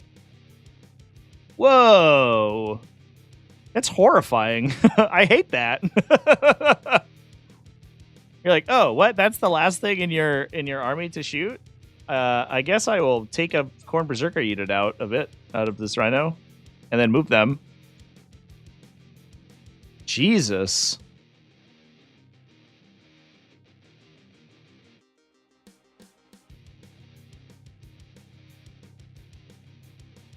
The scariest Rhinos on objectives now belong to War Leaders. Facts. Yeah. Eat your heart out, stupid Firestorm Assaults Force. What do you think, you're going to get out and shoot me with your Devastator Squad? Oh, okay. Try being engaged by Khorne Berzerkers. This detachment's awesome. I'm so glad that this army got a strat cost reduction aura, because all of these strats so far have been cool. I guess like with the exception of the like 8-bound detachment, that one seems kind of whatever. If your plan is to shoot the Rhino and charge the contents, this strat messes you up. Yeah, for sure. Because the Khorne Berzerkers just get to charge you first. I mean, if your plan is to kill the Rhino and then charge the contents, this strat's fine, right? Because if the Rhino dies, you can't use the strat. So you have to one-shot it, essentially. Or what you do is you go... I guess you have to ensure that you don't get Blood Surge into, which is really hard because your opponent gets to disembark wherever they want. So, like... Yeah, I don't know. I guess it makes it really difficult to kill these fucking things. God damn it. I hate transport mechanics so much. This detachment's just amazing. An amazing transport detachment. Wah. They don't get any bonus from disembarking a transport on your opponent's turn, though, unless they heroically intervene, which is kind of unlikely. Although I guess you could theoretically. Your opponent shoots the Rhino, and then you disembark behind it, and then Blood Surge 0, and then they charge the Rhino, and you intervene, and you get Lance. That's actually super funny. And you get +1 to the intervention roll. Dude, the combos. They're combos, bro. It's crazy.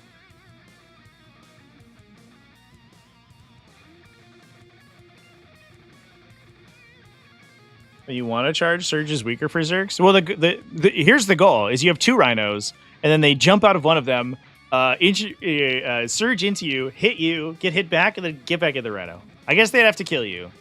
It's probably unlikely.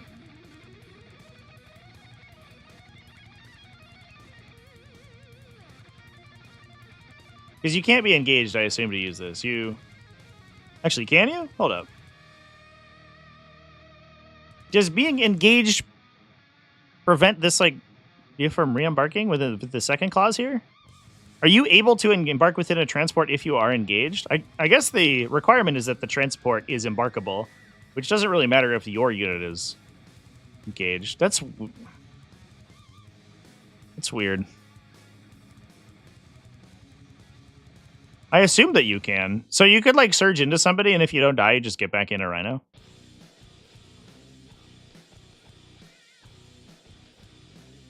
The Rhino meta is upon us. Yeah, the Chaos Rhino meta.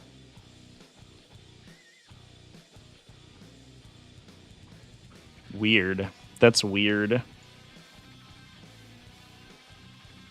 The R&D to fit 10 Primaris in a Rhino. Could you imagine if they made Rhinos like able to carry like a weird number of Primaris, like 8 or something? That'd be cool.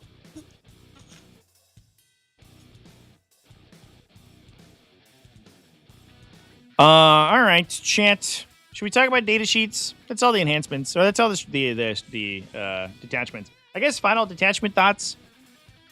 Berzerker Warband seems fine. If you wanted to play Berzerkers, although it might just be better to play the Rhino detachment. I don't know. Cult of Blood feels like kind of a miss, to be honest. Maybe it's good if you're just spamming 4+ invulnerable save guys like for 2 battle rounds. Like, is that enough to stop your opponent from doing anything? Maybe. It does require you to spend a bunch of points on Demon Princes, but I'm sure Josie Cartwright will figure it out. Khorne Demonkin seems like kind of cool, actually. I hope that it's good. I hope that the points are good enough for it. Because I think it might have just enough stuff to make Blood Tithe point generation consistent enough that you can unlock the 2 really good Blood Tithes by the end of the game. Although, realistically, I think you only really need Lance. The Blood Tithe abilities aren't that great for the big demons, assuming that you can give the Blessings of Khorne to them already. Possessed Slaughterband feels like kind of a nothing burger. And then Goretrack Onslaught seems amazing. Cult of Blood, more like Cult of 120 Jackals. More like Cult of the blood of jackals flowing upon the ground. All right. Should we just go down the line of datasheets, folks? Talk about some big, stumpy World Eaters, boys. I think Angron is probably a good enough place to start as any. Yeah. Now, we've talked about a lot of these already, and so we will just start there. Angron, top line profile, looks like he's not changed that much. T11, 2+, 4+, 16 wounds, OC6. At the start of the battle round, you select one Wrathful Presence ability, sort of like he had previously. Until the start of the next round, you have that ability. It's either reroll 6 Blessings of Khorne dice. Jesus, okay. Well, that's something. That would be pretty good if... All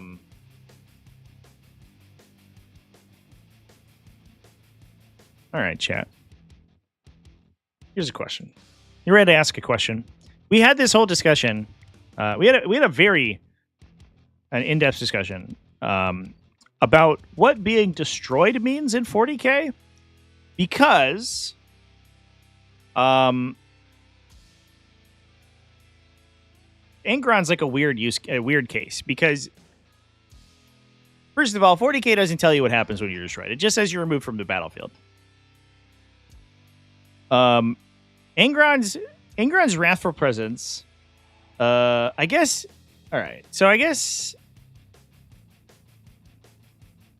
Okay, I guess it doesn't matter for him. So he can choose a Wrathful Presence ability regardless of whether or not he's on the battlefield, and it will take effect. However, they are all either auras or require him to be on the battlefield.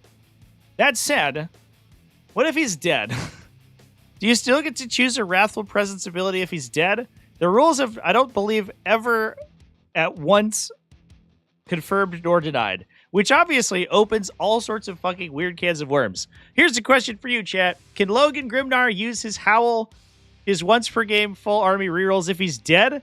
Because I'm pretty sure that the actual answer is yes, but I'm pretty sure that's not the intention. Obviously, this guy still has abilities that come into play when he's destroyed.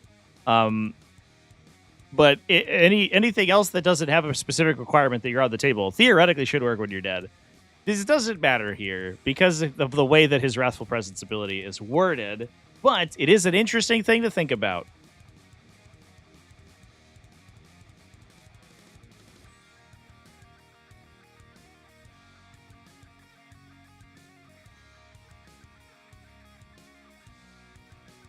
Can he not choose an aura the turn he comes back? So I think that I guess if you can't use abilities when you're dead, so I guess it is relevant here to some extent, then it would determine the order in which you resolve these 2 things, right? So it's when you make a Blessings of Khorne roll, which is at the start of the battle round. And I believe because it's an out of turn thing, you roll off with your opponent to determine the order in which they resolve. So I guess it's like a coin flip whether or not you can actually use your Blessings of Khorne when you, or your Wrathful Presence if you regenerate him using Blessings of Khorne.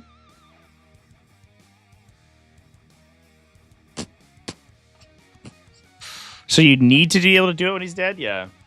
Which I think is the implication, right? I think that you just can. Because to my knowledge, unless somebody can point to a rules commentary that I'm not aware of. And I guess I'll fact check myself really quick here. And see if there is any like rules commentary on destroyed things. No. Yeah. No.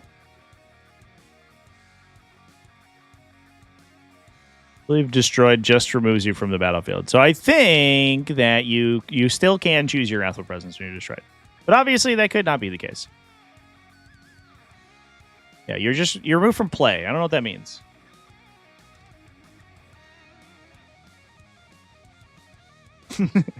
Don't throw him out of the window when he dies. Yeah. As long as he's on the table with you.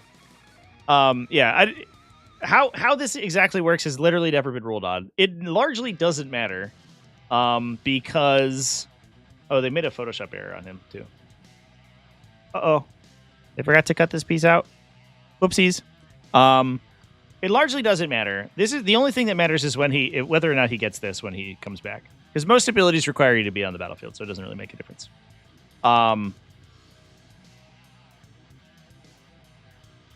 But it is necessary that his Reborn in Blood ability is still active while he's destroyed, which is what opens this can of worms. Otherwise, I think it would be very clear that you don't get abilities when you're dead. But Angron is the weird one.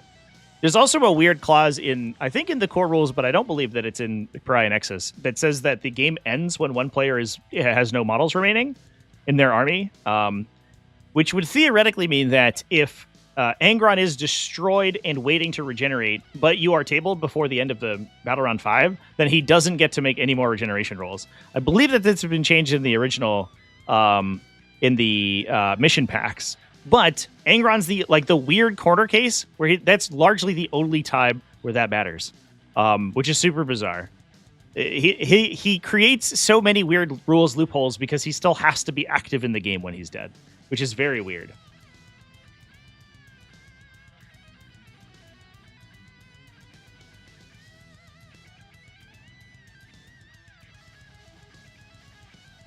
Yeah, worst case scenario, he can't use his things.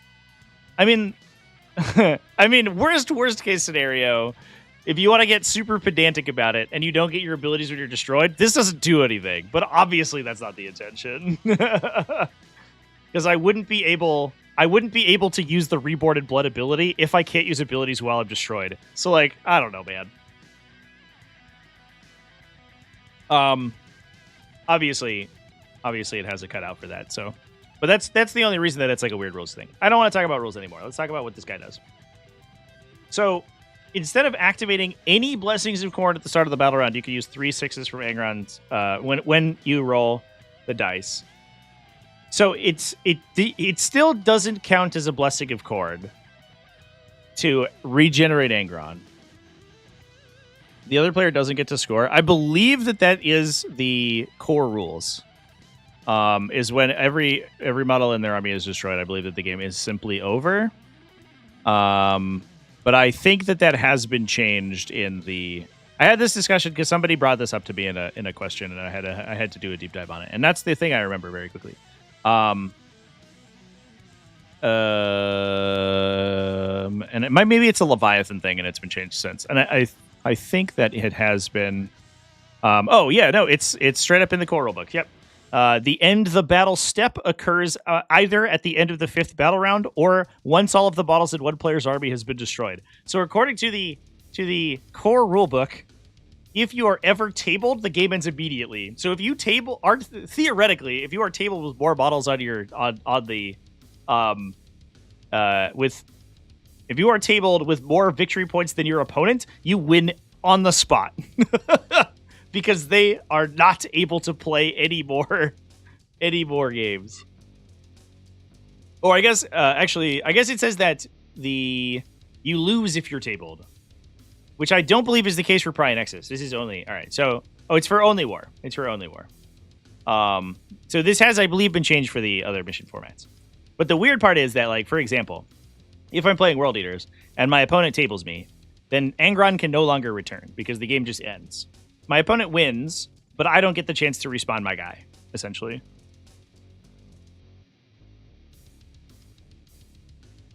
I don't know. It's can we attach him to a unit of Blood Crushers in a Rhino? Can we put Exalted Eightbound in a Rhino? Is the real question. Anyway, that's a long-winded way of saying destroyed units in 40k is a rules rabbit hole. The implications of which are not particularly relevant, and the intentions of the rule are pretty clear. However, The rules as written is very unclear. And the only reason that it matters is because of this fucking guy. His ability seems really trash, though. You lose your entire army ability for a round if you use his Reborn. Yuck. Yucky. Ew. His attacks got devastating wounds, though, so that's cool, I guess.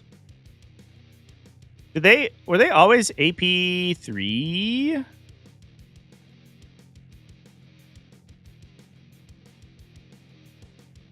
I feel like if anybody would be AP4, it would be Angron, but I actually have no idea. OG Angron. You always AP3? The AP3 always kind of throws me for a loop in 10th edition because they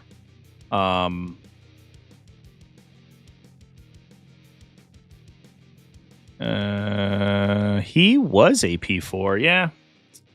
So he's lower AP, lower strength on all his attacks, and his attacks on his sweep have been nerfed. Yuck, dude. And he's like significantly slower. He has like a no fallback aura, which is basically Scarbrand's thing, I guess. He lost his +1 to charge. He lost his hit reroll aura. You get ignore hit roll modifiers. Ew. I hope this dude is like really inexpensive. Because he is. What's he currently? 435? What are we thinking for this guy? Like 300 something? Like, he is really mediocre, dude. Yuck. Yucky. I don't like this data sheet. I don't like looking at it. It makes me sad. Angron's 410 in Codex? Yeah, no way. No fucking way.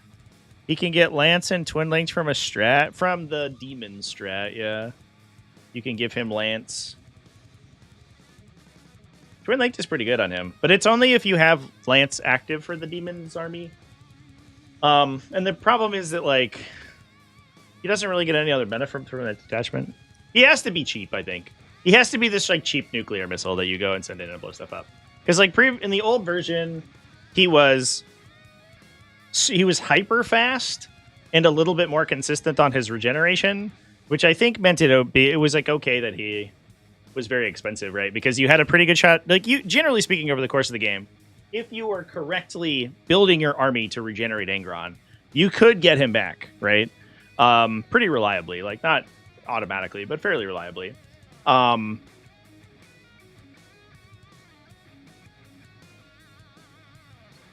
But now it seems it's so costly to get him back.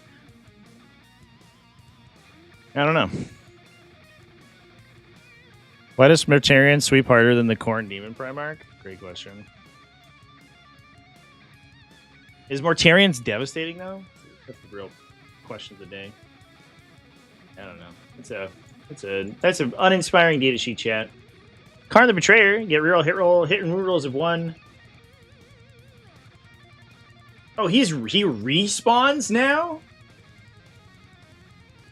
He used to fight on death. So all right. So the leaks were a little wrong. Because the leaks said that it was a roll to fight on death. But now he just comes back. Whoa! Kharn rules. Wait, what? This guy's sick. I think you just play this guy by himself. Take a leadership test. He destroyed bodyguard models in the unit if he's joined. But if you just play him on his own, he has 8 strength 7, 3 damage melee attacks. So he lost his strength. I mean, it's relevant. That's a pretty relevant breakpoint. I think you're supposed to play him in Berzerker Warband, so he goes to strength 9, I guess. But you could play him as a utility guy. A higher base movement makes it easier for him to score secondaries, and he regens. So he's good at holding objectives. That is a really good ability. From a level, it's pretty strong. Plus, you can put him in Rhinos, I imagine. And he can go charge people with Lance. And if you play the Lance detachment. Oh, he gained a strength? Hold up. Am I looking at it wrong? Oh, you're right. He was 8 attacks. I was looking at his attacks characteristic, chat. You're right. You're right. You're right. You're right. You're right. Mea culpa. This is cool. This dude fucking is awesome. I love him. Kharn has replaced Angron. Maybe Kharn has replaced Lord Invocatus, because this guy doesn't seem quite as good. So Invocatus has been like totally rewritten, I guess. If you look at his original data sheet, his melee attack lost an AP. His top attack, his axe attack. Which is great. It's good for him. He has 6-inch scout, so he can attach to Eightbound now, and he scouts with them. Previously, he could only attach. Oh, he could attach to all that stuff before. So previously, yeah, I don't know. He lets you move through models and terrain features, which is kind of a nothing burger of a detachment ability or of a leadership ability for infantry. It's good for him, but it's sort of nothing for the infantry he's joining into. And then when you end a charge move, he does impact attack. 4+ to do D, 2+ to do 1, 4+ to do D3, 6 to do D3 plus 3. So on average is like 2-ish mortals, 2.5 or something. I don't know. Deep Strike is cool. He has Deep Strike now, but he doesn't have any army support whatsoever.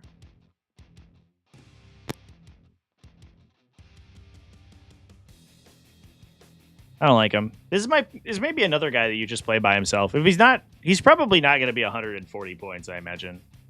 So maybe he's like more of a solo little guy, and you can run him around. He's hard to kill. He's 8 wounds, right? And he's move 10 with scout, so he's good utility. He might just go score objectives, which is kind of what he did previously, but you paid a bunch of points to give your whole army scout, essentially, which was probably too good, right? 3 units having scout between him and 2 other infantry units. I guess like it sent the faction into this really one-dimensional playstyle. All you would do is just like yeet dudes into your opponent's deployment zone and then call it a day. This feels the Codex feels much more reasonable. But the issue is that I hope that they cost him correctly. I guess the question.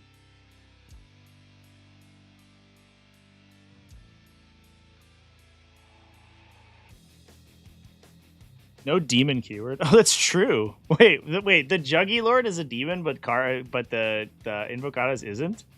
No, the Juggy Lord's not a demon. You all lied to me. You guys lied to me. Neither of these guys are demons. What are y'all talking about? So you can't put that. Any of those possessed things can't go on them.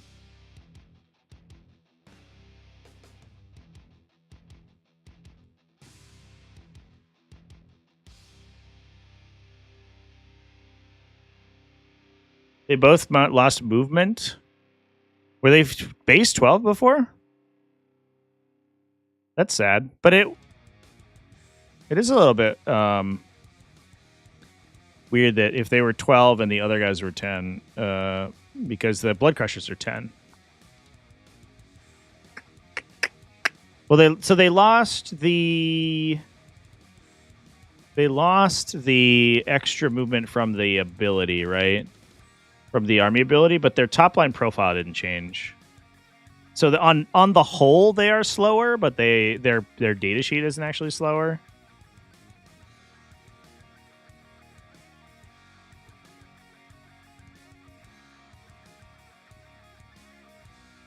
I'm gonna stop listening to you guys chat. You guys keep quoting datasheet rules to me that are just wrong. Yeah, don't worry about the points right now. There's no points currently. The Munitorim's gonna have different points than the Codex has. That's okay. I forgive you. We've all done that before.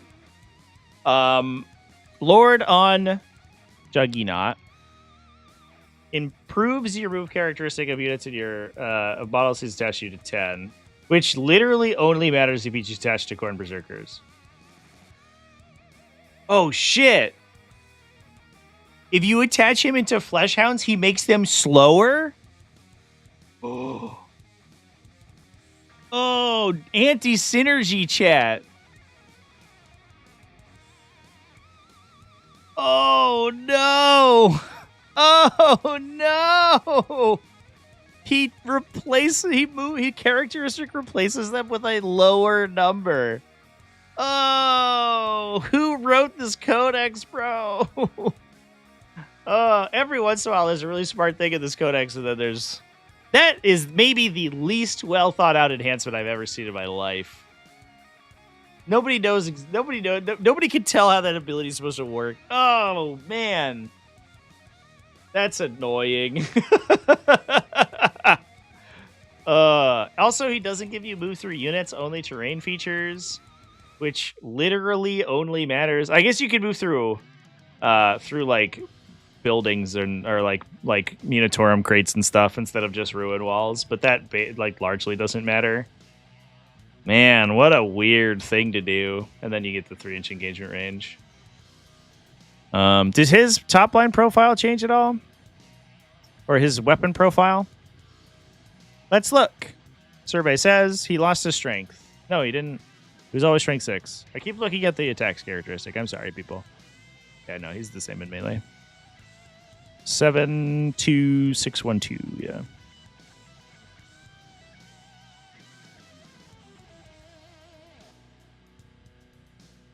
Does he improve toughness? No.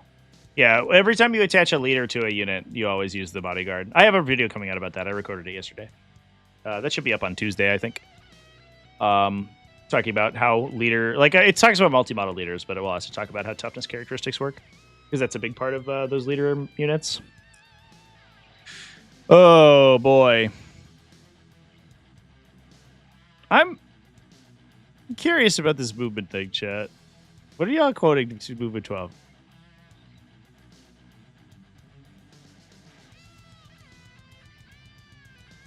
Where's my index? Give me my index. I'm confused. Oh, they were moving 12. Oh, shit. Oh, is that egg on my face? I think it is. I think it is. I'm sorry, everybody. I gave you guff. They are moving 12. I was on Waha, and Waha says 10. Hot damn, dude. Did they change that at some point? Oh, no. Invocatus was 12. Weird. We found a typo? Chat, we found a typo on Wahapedia? Oh, no. Oh, no, we didn't. No, I was just wrong. I'm sorry. No, it says 12. Yeah, I don't know what I'm talking about. Invocatus did, he definitely went down in movement characteristic. All right, well, no, that's my bad. I just am bad at reading, I guess. Invocatus did go down 2 inches of movement. Whoever said that in chat, you're totally right, and I was wrong to throw shade on you. The other dude is the same. He was always move 10. Invocatus is just special. So this dude did not move. He didn't reduce on his movement profile. He has reduced in movement because the Blessings of Khorne no longer improve his movement as much. He also doesn't do mortal wounds of the charge anymore. Yeah, I don't know. Kind of a whatever of a data sheet.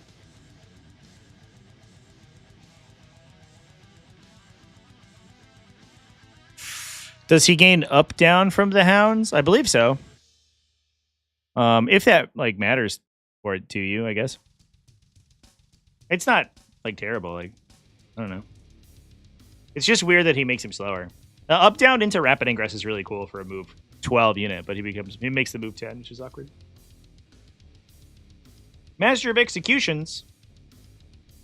While this model's leading unit, you can reroll advanced rolls for the unit, and each time it makes a Blood Surge move, you can reroll the d6 used to determine how far they move. Okay. He gets full rerolls against characters, he's devastating precision, and you gain a CP each time he destroys a character model. Each time his unit destroys a character model. Ooh, that's different. So you lose the fight first, which I think is probably fair. The GW is definitely trying to limit the amount of fight first in the army. Did he used to have that unit clause? No. Each time this model makes a melee attack towards his character, he didn't generate CP and he didn't check the entire unit. Ooh, okay. Well, that's actually kind of nice. So he doesn't require the Master of Executions to do it. It's himself. All right. Okay. Okay. This ability is kind of whatever, though. Good infantry character. I wish they released another infantry character. It feels weird to me that the only characters we have in the entire detachment, or in the entire book, the only like generic characters are this dude who is ostensibly a Chaos Space Marine, and this dude who is not infantry. We don't have any fighty Chaos Lords in here. This is our fighty guy, but Master of Executions have always been kind of a support combat guy. It's weird that we don't just have like a regular Chaos Lord with Rights of Battle. That has always felt like a big hole in the World Leaders Codex.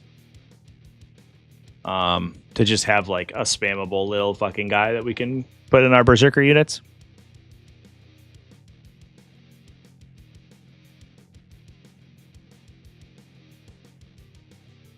All right, so let's talk about Demon Princes. The Demon Prince of Khorne gains lone operative while within 3 inches of one or more friendly World Leaders infantry units. Great. He has got the Gilliman Please Don't Shoot Me ability. I love that. That immediately makes him fairly playable. Ooh, unfortunately, he has copped a big fucking nerf on his melee profiles. He's moved 10, which is good. He is exactly as fast as the Emperor's Children Demon Princes, which is weird. That's a little strange, right? I mean, I'm here for it. He can't advance in charge, I suppose. So that's, I guess, not quite as good. But the fact that he doesn't hit very hard is kind of weird. He has an AP value on his sweep attack, which I guess is good. But he's only strength 8. He gains devastating wounds on the charge. Oh, excuse me. And the other guy forces battle shock checks, which is kind of whatever. Devastating wounds on the charge, but he's strength 8 AP 2. I mean, that's really not very good profile. Emperor's Children get away with it because they also hit you for 5 mortal wounds. But these guys are kind of not really pulling their weight, especially if we're talking about like that Jakhal detachment where we're supposed to be taking a bunch of Demon Princes, but the Demon Princes hit like a wet paper bag. Like, you just gonna bounce off you and fall down. Gilliman was a Demon Prince all along, yeah, for sure. No Terminator Lord, yeah, for sure. That is weird. Also, no Red Butchers, which is Benja's thing. That was like World Eater's thing for the longest time. Real big benefit of this guy, and honestly, I think his profiles probably don't matter as long as he's not like more than 220 points, 230 points, maybe. Don't cost him as much as a Hive Tyrant, please, because Hive Tyrants are overcosted as it is. But he gives you a 12-inch CP cost reduction. Oh, it's once per battle round, not once per turn. Okay. 200 points. 200 points, take it or leave it. No more, please. 170 according to the thing. I imagine it might go up. CP cost reduction stuff is like they tend to cost pretty highly. But at the very least, so we do have a little bit of CP generation because we have this guy, right? It's not really, it's kind of non-passive, but we can do it. And then we also have 5 additional CP theoretically from the Demon Prince. So we can pay for the wildly expensive, like, bevy of stratagems all these detachments are giving us. Winged Demon Prince. You forces battle shock checks and engage range. That's kind of a stupid ability that doesn't usually matter, but it is what it is. Each time they end a normal or advanced move. Nice that it works in advances, unlike the Screamer one. Roll 6d6 for each 4 against an enemy that you moved over. For each 4+, you suffer 1 mortal wound. So he does 3 if he moves over you on a move 14 monster, which is highly unlikely. Yeah, this guy doesn't seem particularly playable. Unless you have like a really good offensive enhancement you need to deliver. Yeah. Like, are they 2 more attacks than the Emperor's Children guys? Actually, maybe I'm misreading that again. 823 is kind of a whatever. It's like a nothing burger of a profile. Obviously, you can buff it, but I think they are 8 versus 6, which is thematically appropriate. Where is my Demon Prince for Emperor's Children? Okay, they're 2 more attacks on all their profiles. All right. And they have an AP value on their sweep. So they are better at fighting than Slaaneshi Demon Princes. Is it better enough at fighting that you're going to take them in great numbers? I don't know. Probably not. The Foot Demon Prince does feel like a windmill slam. The Winged Demon Prince feels like a kind of a nothing burger. I think that guy's just kind of unplayable. We'll see. Slaughterband we already talked about because he was previewed the other day. He can regenerate guys to his unit, and he gives devastating wounds, and he has what's the word? He has finest hour. Literally just finest hour. I don't know. He's kind of okay, I guess. Regular 8-bound. We talked about all the 8-bound already when we talked about the 8-bound detachment. I think if they're not super expensive, their profiles seem fine. I know a lot of people are sad that their profiles aren't quite as stupid as they were previously. But I'm gonna level with you. In the context of 10th edition, the exalted 8-bound offensive profile was really silly. So I don't know. I think this is probably okay. They were strength 14, right? It was wild. Strength 14, AP 3, twin linked. Okay. That is a 9th edition weapon profile, my dude. And it was always weird that they were kind of that offensive. So as long as they become cheaper, they don't have a feel no pain. They lost their feel no pain, it looks like. Which is a little bit scary.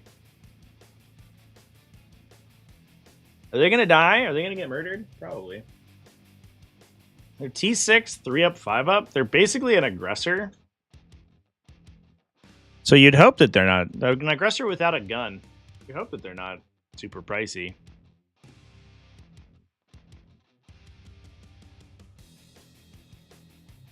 Berzerky boys.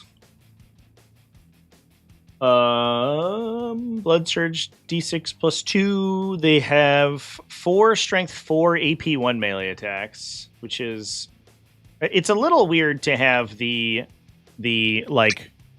Berserkers of Khorne have the same melee profile, even a worse melee profile than a Chaos Legionnaire. These guys are just they're jump assault intercessors, I guess, that don't do impact attacks. Which is a little bit weird. I guess they're faster, which is good. But it's strange. Their melee profile does feel a little underpowered. The champion can take a plasma pistol, and you can have 1 eviscerator for every 5 dudes. But you can take up to 20 dudes. And anyone can get an icon. So you put the icon on probably, I guess, a Chainblade guy. Or an eviscerator guy. And you get up to 12 eviscerator attacks. Plus a trillion strength 4 attacks. But I guess the idea is that you're supposed to play them in Berserker.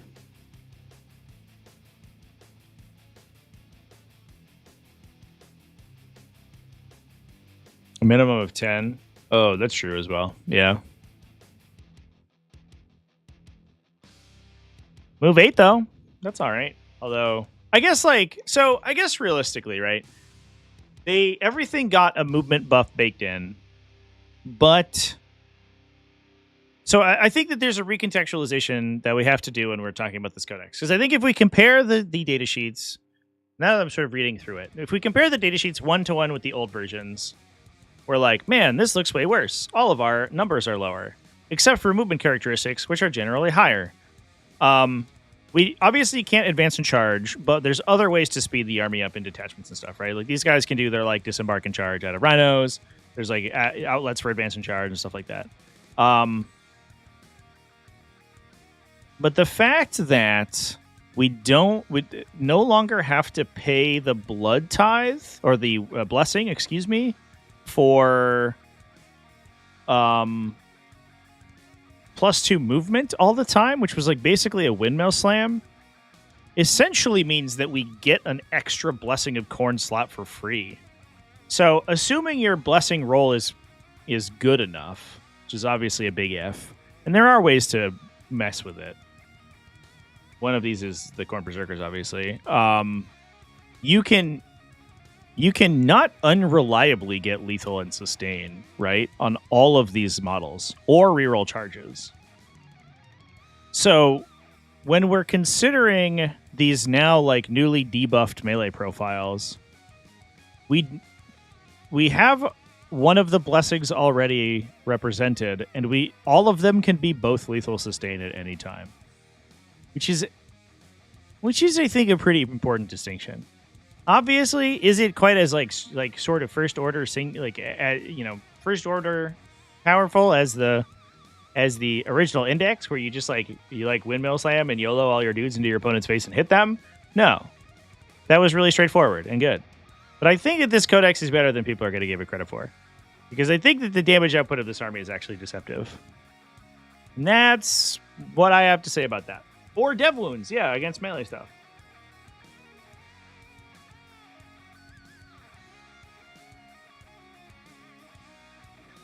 So, anyway, it does feel bad that their weapon profile is worse, but their army ability makes their weapon profile much better, so I don't know. Chaos Terminators. Each time they make a ranged attack, targets the closest enemy unit, you can roll a hit roll, and when they declare a charge, the target's the closest enemy unit, then you roll a charge roll. Whatever, dude. Yeah, I don't know. I'd be surprised if Terminators become viable in this army. Also, they're capped to 5-mans. Great. And they don't have a detached character. Great. What if you could put Slaughterband in these dudes? Would they be good? No. No, I don't think that they would be. But is that an interesting question? Maybe. Oh, Terminators. Stop being a master of no trades. Jacks of all trades, masters of literally nothing. You can take 10? Oh, you're right. Yeah, okay, you can't take 10. No, I just misread. What? That's weird that the Emperor's Children one's locked to 5 then. What's up with that? How did that happen?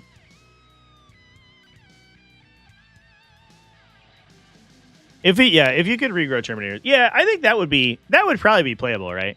If you could put a Slaughterband on these guys, and then they were just regenerating Terminator profiles, that'd be probably okay. I bet, and it's not like they haven't added attachment options to characters in the past. They did that with like Neuro Tyrants, right? Oh yeah, their weapons are different. Yeah. So it's rapid fire 4. So they shoot 6. So they shoot 2 extra times at -1 to hit. So instead of they average, so they were previously 4 shots on 3s in rapid fire versus 6 shots on 4s. So they averaged 3 versus averaging 2.5. So their combi bolter is actually slightly better, and they reroll hits. It is a combi bolter. Also, they still have a flamer profile that gets like no benefits from any of this stuff, which is super funny. If it's a and the Reaper autocannon sustain 1, rapid 2, so it's 6 shots within 18 rerolling hits. Basically on 3s, so it's going to average like 5-ish hits. They're trying, man. They're doing their damnedest. I don't think this unit's good, but it's definitely growing on me.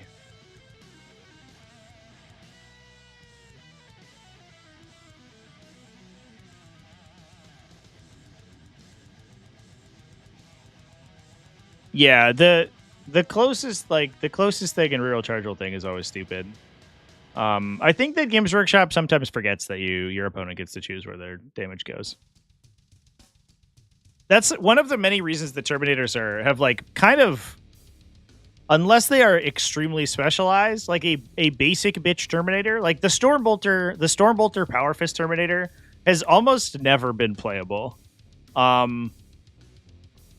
Because like it turns out that if you have a unit that is slow, shoots and punches, it actually either shoots or punches, And realistically, it doesn't punch because it's not going to get to melee.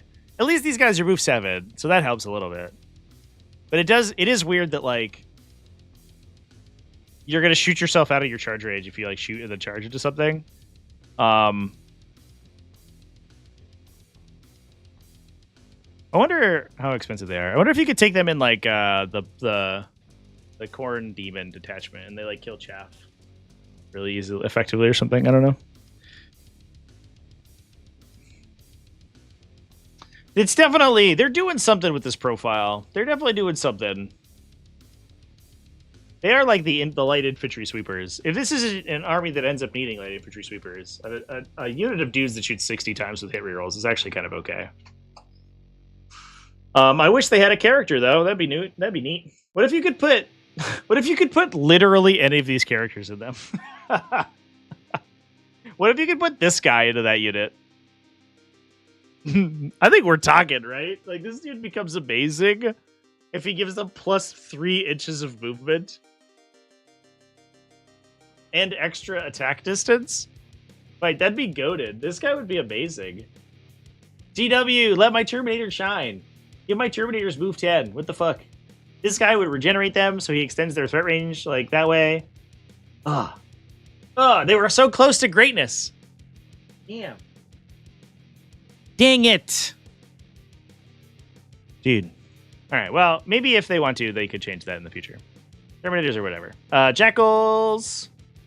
Move 7 and your command phase. They can obsec objectives. They are strength 3. Oh. They have chain blades, which are strength 3. Dishonored, which are... There's a pack leader who's a regular guy with no special abilities. A Dishonored who gets either 2 strength 4 weapons or the Skull Smasher, which is 2 damage. And then there's a Chainblade guy. Okay, yeah. That's normal stuff. There's 2 damage melee weapons in there. Did they lose sustained hits on the Mauler Chainblade? That used to have sustain, right? These guys get worse at attacking. How do you make Jackals worse at attacking? He did. Get wrecked. Oh, got an extra attack, though. Alright, so that's an upside. And you can get, like, hit rerolls and plus 1 to hit from the Jakhal Detachment, maybe? No feel, no pain, I guess, is what they lost. Oh, they're toughness 4 now. Oh, shit. Oh, that's much better. They're actually probably much harder to kill, actually, than the previous guys. Unfortunately, the icons now require you to have murdered people, which feels very unlikely for Jackals. But maybe you'll get it every once in a while. I love this mechanic, though. I think this bloodshed mechanic's really cool. It's the same with Khorne Berzerkers. Every time they destroy a unit, you get a floating additional blessing dice. I wish that you could choose when you use it, but it's just the next time you roll, which is unfortunate. But it would probably be difficult to track otherwise.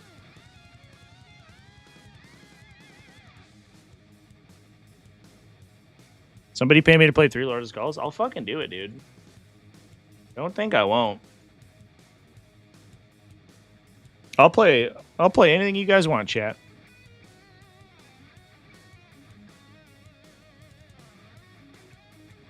Yeah, it is unfortunate it's only the devastating against infantry, though, or a non-monster, non-vehicle. If they could devastate big stuff, I think that would unironically be probably pretty okay. Higher toughness than most elves? Yeah, because elves are frail. That's their whole deal. Save characteristics are much better in Eldari, though, so...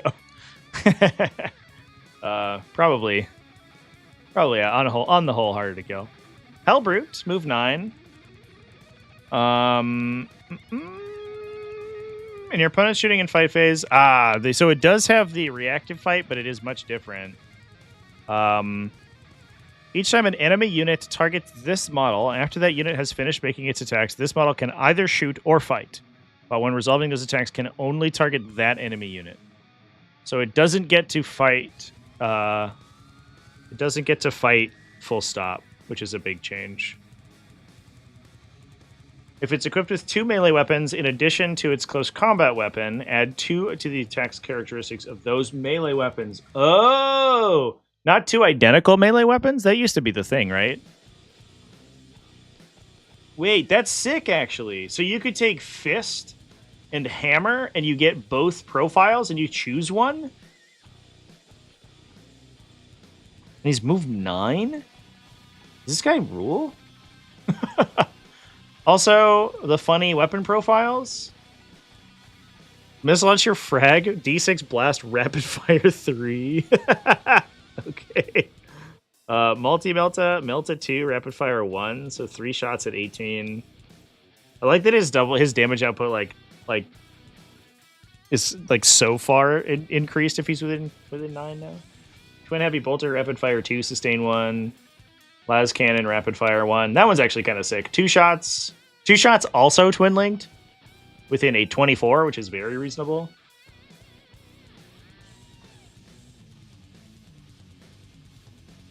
I feel like we might just be melee. We might be melee people now.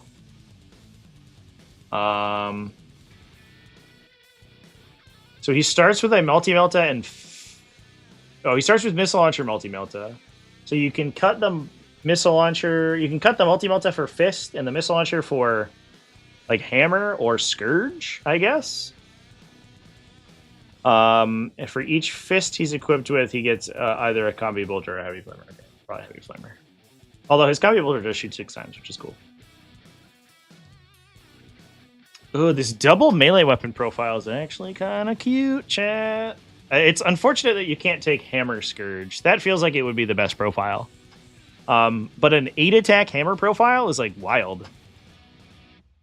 It's strength 14, AP 3, D6 plus 1 damage. Probably sustain lethal. Ooh, God.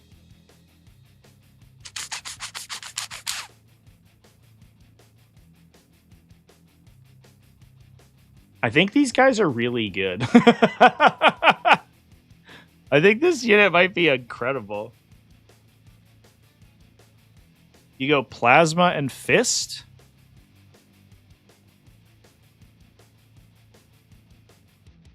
Is this guy basically Murder Fang? Yeah, except he's he's non-epic hero and you get 3 of them. Does more damage than Fulgrim? Yeah, for sure.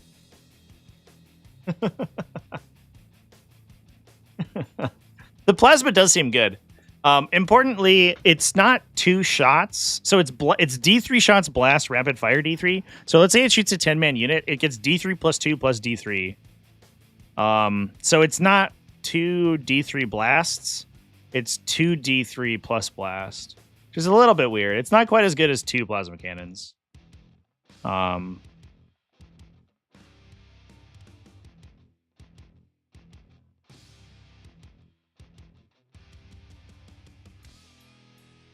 Two additional melee attacks feel so good, though. Yeah, if he's at 165, he's too expensive. Yeah, I don't disagree. And they might upcharge him just because they don't like this ability. I don't know why they kept this in here. This is a much less abusive version than the old version where he just attacked. Where you could be like, I'll shoot your Helbrute with a bolter. And he's like, I killed your Melta. I killed your tank. Fuck you. Which was always weird. But it is also still triggers unlimited times, which is amazing. Oh, I ran 3 at 132. We played that list for a really long time. I was convinced it was actually like incredibly strong with like triple Forge Fiend, triple Helbrute, triple Mauler Fiend. That list was very good in the index. I was surprised it didn't see more play. It was much more consistent, I felt, than the regular, like just like windmills, like, you know, for face roll world eaters. Obviously didn't win quite as big. You played the actual game out, but it was pretty cool. We're the same person. We've never been in a picture together, so maybe we might literally be. Yeah, points. Don't pay attention to the points league chat. That means nothing. Those always change. Goremongers. Infiltrate. Do stuff. Sustain D3 on their spear. Yeah, these I think are mostly the same. They get the reactive move when you move near them. There's 8 models. Yeah, I think this is just normal stuff. Chaos Spawn. Oh, he's got a little hat. I love him. He has a hat. This is a This is just in the kit, right? I think this is OG. This Chaos Bonds kit's so fucking old, dude. That's an old Chaos Warriors helmet from Warhammer Fantasy. Look at that little guy and his cute hat. He's so proud of it, too. And he's got a little eyeball. And he's looking at you. He's like, do you like my hat? He's waiting for approval. And we're like, yes, Chaos Bond. We think your hat's neat. No, it's a... Yeah, I believe that's just in the kit. Because the Chaos Bond kit is so old. It holds up, though. A nice paint job on this. I'm looking for Chaos Bond at Warhammer Community. A nicely painted Chaos Bond actually looks like legit as fuck because it's so many fleshy bits that take textures really well. Where are they at? Let's see if we can see the sprues. Do they have sprue pictures? Yeah. Look at that guy. Oh, I closed it.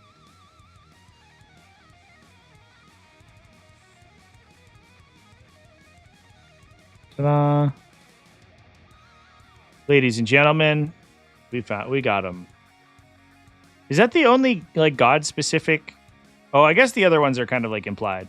Like the horny one is like Slanesh. This one's very Nurgly, like Nurgle pilled because he's got all like the Bubos and stuff. Oh no, this one's Nurgle pilled because he got the three dots. The three men. Oh, also there's a literal bug head. Okay, well, fair enough. You know what? You know what, Chaos Bond? You got enough bits to be whatever you want. Dude, this kit's so sick. I remember when this came out. They had this huge, this was ages ago. This was a million years ago. This kit probably came out in like 2010. 2007, holy fuck. I'm dating myself right now. But they used to have a metal Chaos Bond, which is dumb. They look bad. And then they released this one, and they were like, guys, you can build it so many different ways. This kid's 18 years old. That's insane. And they, at the same time, they released a bunch of stuff. I think that's when the Chaos Lord kit came out, where it was like, you could build it in a million different ways. They did a Chaos Space Marine, a Space Marine Captain kit that was like 1 trillion bits. It was just like every weapon option available, which has haunted the game for ages, because for the longest time, the Space Marine Captain Datasheet had to have everything available to it, because this kit had like one of every gun. I remember that very clearly. And that was right around the time they did this, where they were just like, guys, we want you to have every option available. They loved that stuff right in the late 2000s. That was their favorite thing. And so we have a little Khorne guy to put in our Chaos Spawn kit.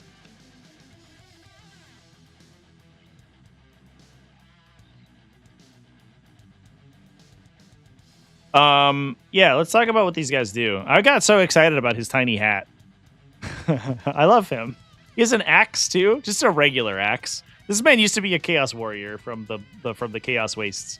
Move 10, Scout 8, Feel No Pain 5, Advance and Charge. Fucking incredible. How do Spawn keep having just the best profiles? You think like, oh man, turning into a gibbering ball of flesh by being bestowed one too many of the Chaos God's fell powers would be not very good for you. Except that Chaos Spawn are like consistently the best unit of the Codex.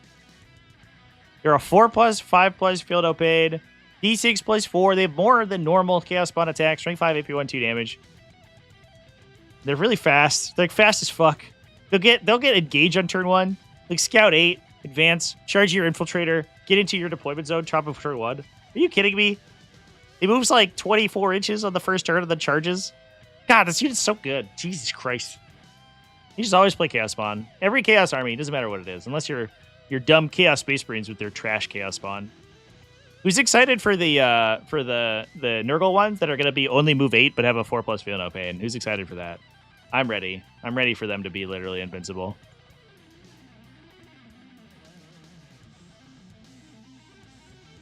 Six Spawn, then 6 Exalted Eightbound. Yeah, probably.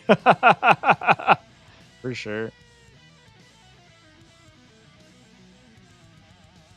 I also sort of expected Chaos Spawn to be yeeted out of the window, but it's weird that they only nerfed the Chaos Space Marine one, and all the other ones were like, yeah, you guys are fine. I mean, obviously, I think this is worse than the previous incarnation, because they used to go to a 4+ feel no pain and regenerate, which was like insane. That obviously could not stick around. The Index Chaos Spawn, when combined with Blessings of Khorne, I think was entirely an unintended, because they basically copy-pasted the Chaos Spawn datasheet over to World Eaters and did not consider at all what effect the army ability would have on them. Like, this is much more reasonable, but it's still very good, especially when you consider how bad the Chaos Space Marine version is.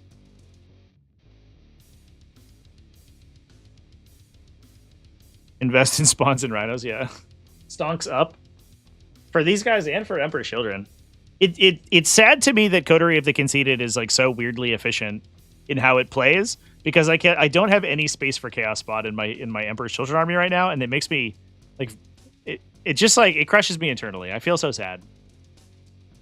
We have a Defiler, top line profiles, normal Defiler stuff. Oh, Chad! It got the sections of terrain feature wording on its Scuttling Walker ability, so it moves through walls sometimes now, and not just entire terrain features. Hell yeah, dude! At the end of your opponent's movement phase, select one enemy unit that was set up on the battlefield within 12. You can shoot or charge it.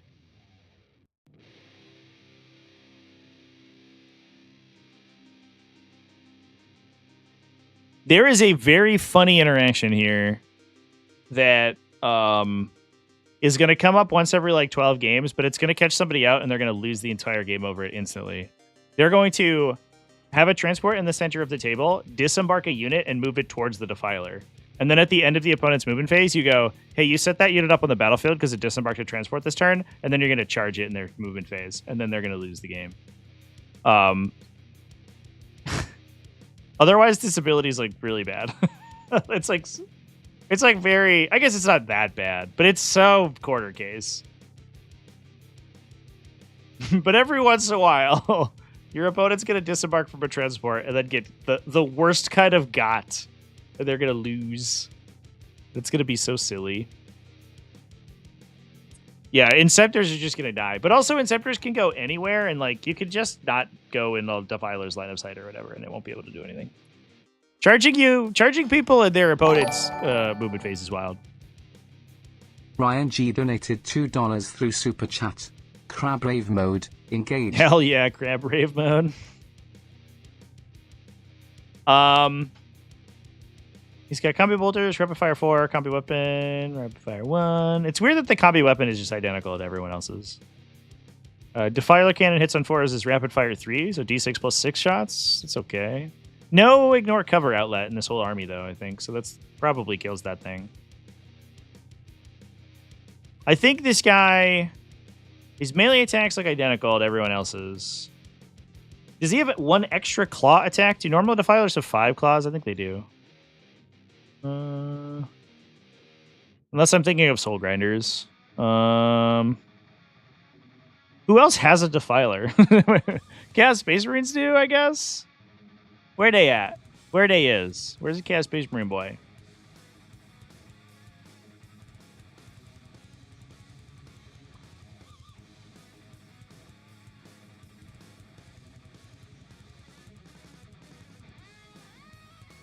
Chaos Space Marine Defiler. Oh, they do have an extra attack over regular Chaos Defilers. That's neat. Oh, and 2 extra movement. Oh, they fast as fuck, boy.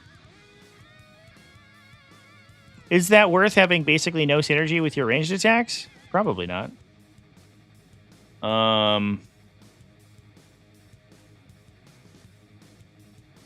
I guess he's got the cool las cannon. Yeah, I don't know. This is a cool data sheet. I don't think it's good. You're kind of like, you're taking what is largely like kind of a, it's like a good melee profile, I guess. It's up to 9 melee attacks, multi-damage. Plus like a weird reactive ability that makes your opponent like think about stuff. But, and he's like kind of fast, but he's also a big dumb idiot. I don't know. I would say mid.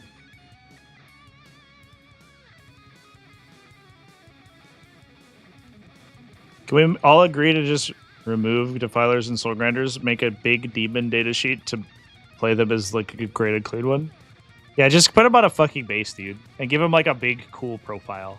I do want them to be like greater demonified, and just be like a big, cool man. But making them like a weird little crab guys, I think, just really problematic for them. Chaos Land Raider. You can disembark after it moves and then still charge. Good stuff. Rapid fire 2 Soul Shatter Last Cannon, so it could shoot 8 last cannon last cannon shots within 24. So the normal one shoots 4 and hits on 3s, right? So 2.5-ish hits. This one averages 4 hits. It is much better at shooting than the regular Land Raider. I guess that makes up for the fact that it has to. Oh, it's not. It's not a supercharged. It's not like a melee Land Raider. My little overlay's in the way a little bit. This data sheet's funny because it is not very well optimized for my readout. Can I move my data sheet? Here we go. It is only move 10, so it's not like a Redeemer. And it doesn't get any... There's no like other movement bonuses, really. So it's a little slower than I would expect. But it is really good at shooting. 8 last cannon shots. That's a lot.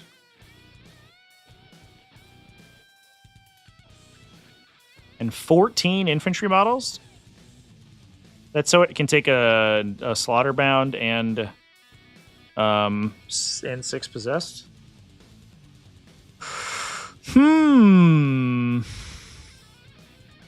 Also, does it have extra melee attacks? I think it does, right? Is it better in melee than a regular Chaos Land Raider? I think it is.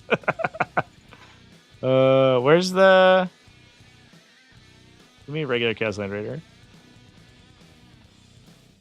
Because they're usually like 8 on 4s, right? And this one's 9 on 3s, so it has +1 attack and +1 to hit. That's wild. Land Raider.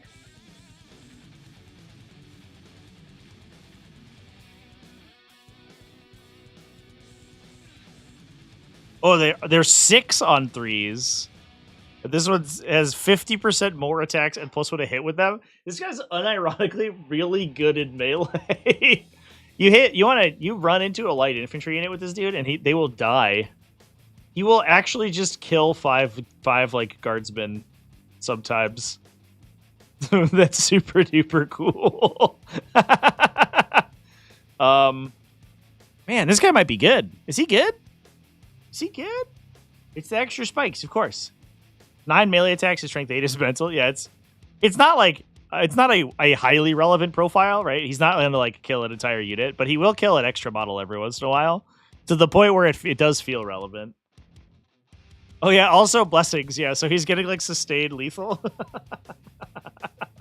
I love him. I love him. He's so cute.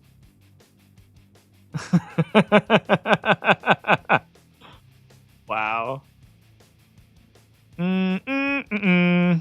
Yeah, I guess it's good that we don't have too many range buffs on this dude, because I think the 8 last cannon shots would probably be really strong.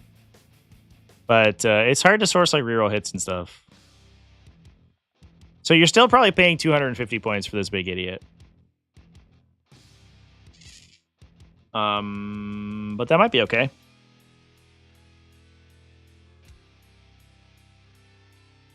Friends, the friend data sheets. Forge friend.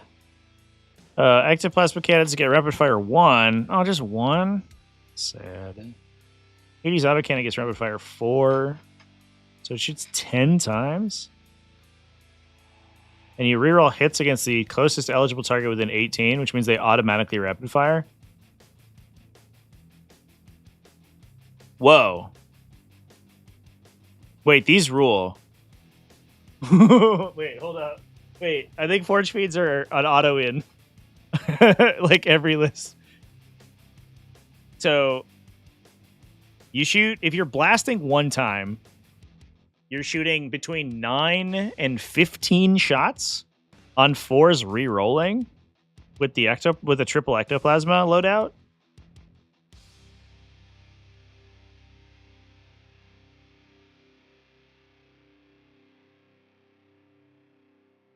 Jesus.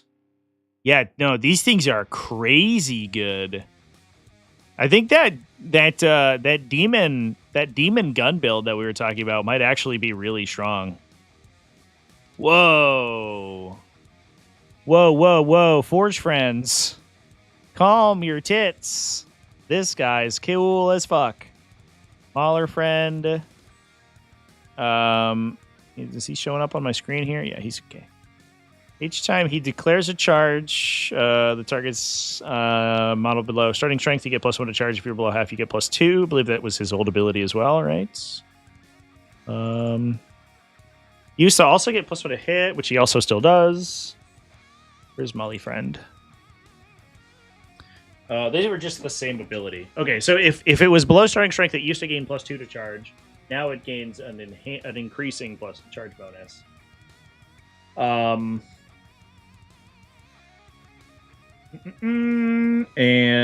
it also gains +1 to hit if you're below starting, +1 to wound if you're below half, which is new. Actually, oh shit, he didn't have the +1 to wound part previously.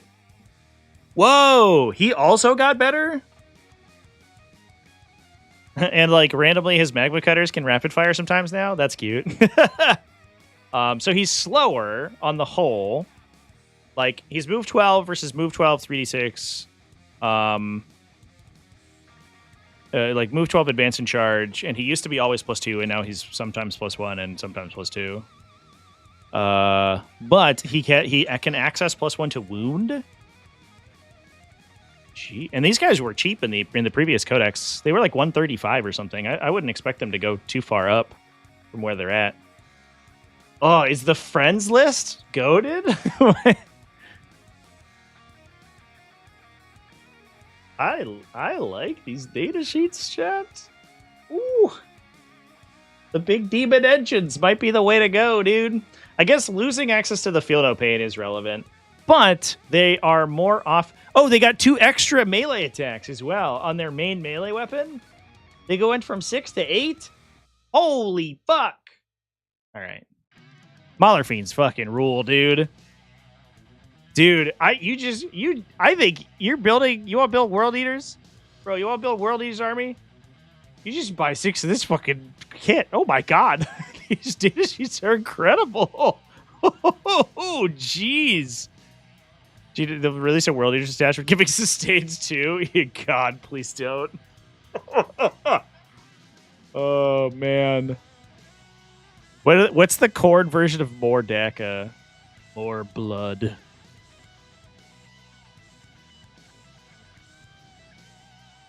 Dude, these guys are amazing.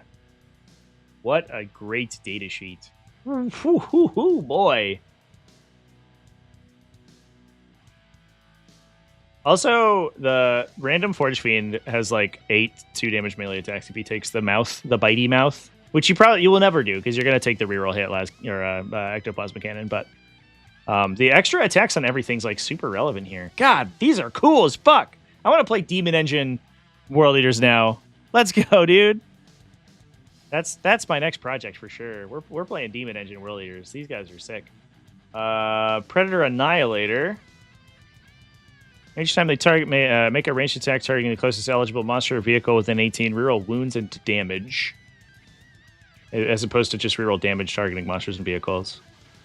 They are rapid fire 2. This is a little bit tougher for the Annihilators for the Predators because they want to rapid fire at 24. So they want to play standoff games, whereas the Forge Friends want to get closer. They're also much easier to kill than a Forge Fiend. But reroll wounds and damage. Also, they reroll wounds with their Top Gun anyway.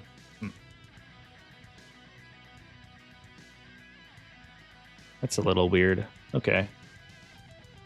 If they could get hit rerolls, that'd be amazing. So their top blast cannon is 3 shots, rapid 2, twin linked. So you don't really need the wound rerolls from that thing. Its side blast cannons are not rapid fire.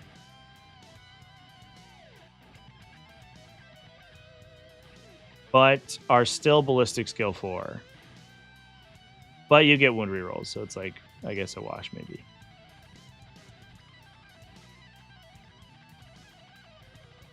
Is it worth it for... It's 24-inch range, assuming you're just 24 inches, right? 24-inch range, 3 shots on 4s, strength 14, AP 3, twin length to reroll damage. The problem is the hit roll, because you don't have any hit roll modifiers, like, basically at all. So you are 1.5 hits, 3s rerolling, which is, like, probably 1 wound, for, like, an average of, like, 6-ish damage, if he goes through. And then you have 2 more regular las cannons. You hit 1, you wound, like, 0.5. Yeah, I don't know.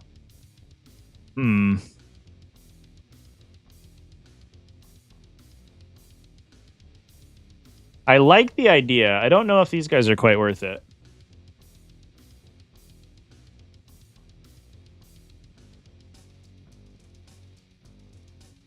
The new detachment, the blessings work on shooting. Oh, if that would be a new detachment, because the current one does not, right? I didn't like just totally like miss that, and it gives all your weapons lethal and sustain. I got my face if that's the case. Melee weapons, yeah. Everything works on melee only. That would be cool for a new detachment where you can bless your guns. That would be kind of sick.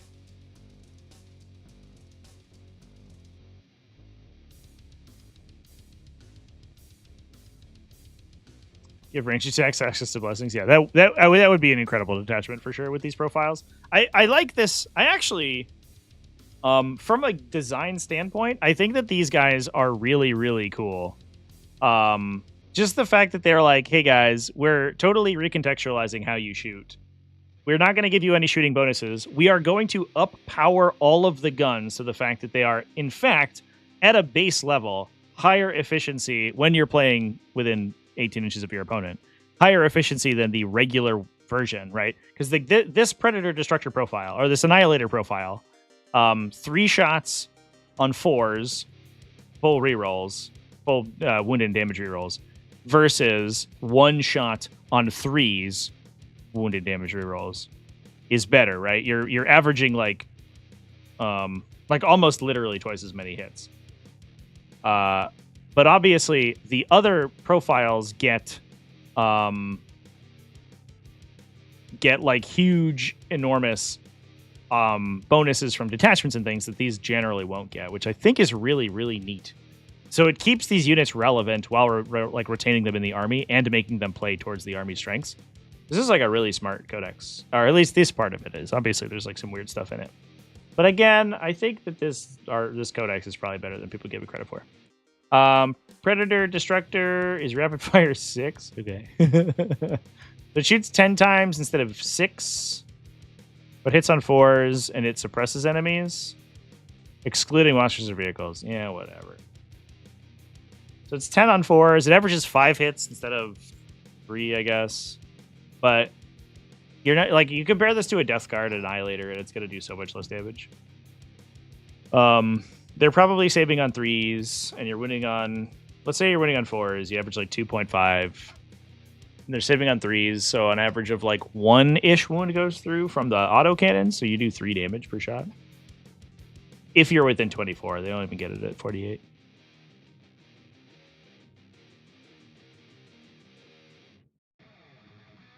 I'm not super. The problem is I think that these guys are competing directly with this data sheet, which is incredible. This data sheet is going to like dominate the shooting profiles of this entire faction. Which, I mean, what else is new? Forge Fiend's better than tanks. Wow, crazy. What a time.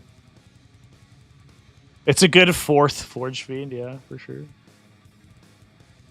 Yeah, I imagine the Predator's cheaper for sure. But it's like, what would I rather do? Like, if I have 400 points to spend on my ranged platforms, would I rather have 3 Predators and like some extra points, or would I rather have 3 Forge Fiends that are going to do like multiple times as much damage? And I think the answer is probably that you take the Forge Fiends. Although I imagine the Forge Fiends are like 150 points probably, which is going to be a lot. I wonder if there's a hull spam version of this army. Probably. Chaos Rhino.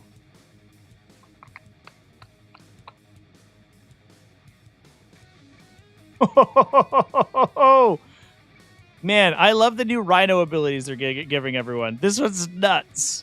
This ability is insane. Wait. All right. So it's 4+. Its Havoc Launcher is worse than everyone else's Havoc Launcher. Incredible. Its Combi Bolter shoots 1,000,000 extra times.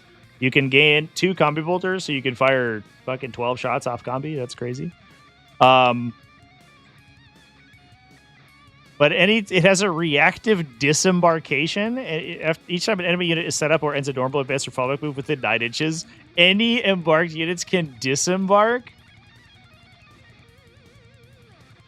Wow. That's so strong, dude. So if you go, hey, I'm going to put a Rhino on an objective, and they go, okay, it's OC2, I'm going to put 2 OC on it. You go, I'll disembark a Berzerker squad. Now it's 22 OC, my guy. If they aren't prepared to shoot into that spot, and even if they are, if they don't kill the Berzerkers, you blood surge into whatever's contesting the objective. So you're like, good luck contesting me, you idiot, you big stupid dummy. Get out of here. Let's say you say, oh, I'm going to move up and I'm going to charge your Rhino and wrap it. So you move up within 9, they disembark, you charge the Rhino, they intervene. And if you're in the stupid detachment where you get Lance, they get Lance when they intervene. And +1 to the charge roll. Let's say like, hey, I'm gonna move up and do a bunch of shit and try to kill you, and then you're like, I disembark. I'm gonna be out of line of sight now. Like disembarking and not being battle shocked is huge. Disembarking, like being able to use blood surges and reactive strats is huge. This ability is amazing. Oh my god.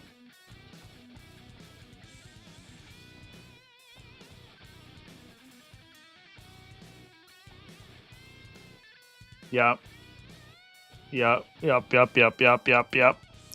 this the Goretrack is amazing with this. Wow. What the fuck? And we thought Emperor's Children Rhinos were good? Eat your fucking heart out, Fulgrim. You guys messed up. You should have painted your Rhinos red, dude. Oh my god. This ability makes me like want to play Rhinos. I don't know. You can take Jackals in it too, so you can play like... Oh, you could do like weird shit, right? Where you could be like, you can embark. Obviously, you don't want to do this at the start of the game because you want to infiltrate them, but you can put Goremongers into it, and they can reactively disembark and then reactive move against like future movement too. Like unlocks their reactive move. Fuck, dude. I assume that that's legal. There might be some clause in there that stops him from doing that.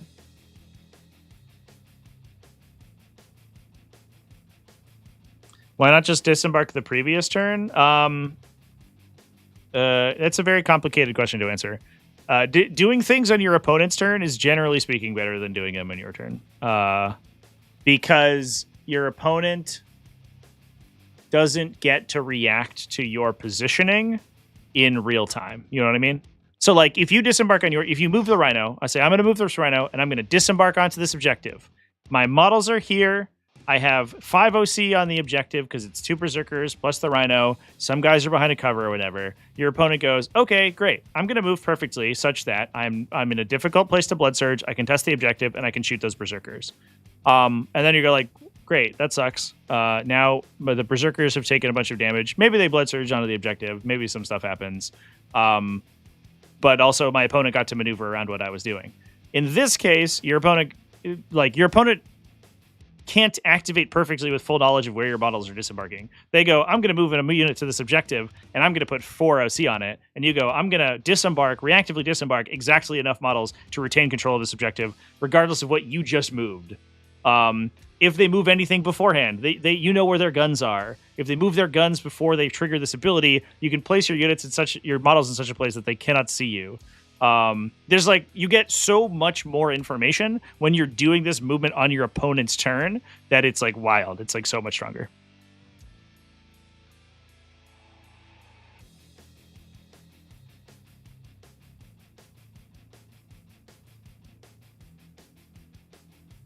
I think once you play some games of 40k, Roman Orc, I think you will understand how much stronger doing things on your opponent's turn is.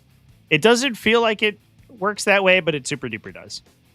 And oftentimes what your opponent will do is be forced to like contort themselves to play around it, which just like makes their game plan significantly worse. Jackal's out of an objective, sticky objective, embark on the Rhino, advance the Rhino reactive, disembark sticky the second objective. Fuck yeah, dude. Oh, man, this faction seems pretty okay, chats.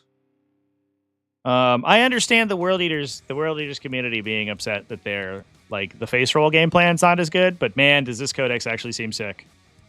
Like Angron, I think is like probably unplayable, but that's the same for Fulgrim. Poor Magnus is gonna get just shithouse so hard, which is sad because I love my Magnus, but I don't know. To each their own. This I don't know. This faction seems really, really, really, really okay. It feels a little bit like Emperor's Children. It doesn't feel like anything is particularly broken, but there's so many little things that are good that it's going to accrue value.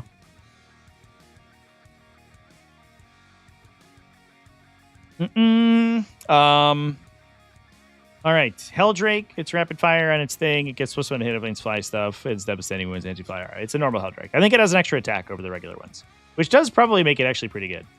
Because it feels like the cap at 10 damage means that the Heldrake very, very often can't quite kill another flying unit in one swing. But if he has 6 attacks, he potentially could. 2s into 2s seems pretty sweet.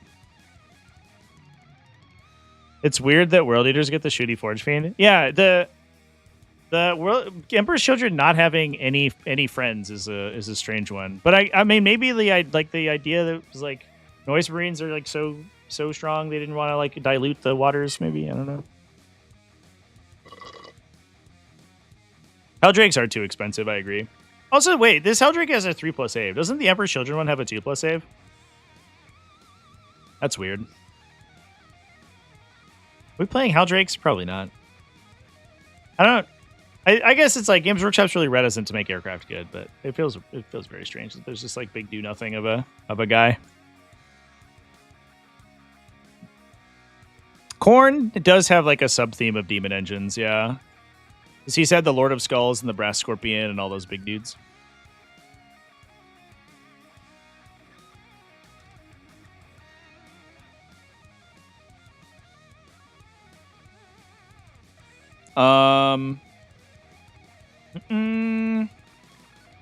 Talk about some demons. Scarbrand applies his +1 attack buff to only Blood Legion units, but infects himself. He can advance and charge. Normal things. He is exactly the same as the Chaos Demon datasheet, it looks like, just with the new keywords on him.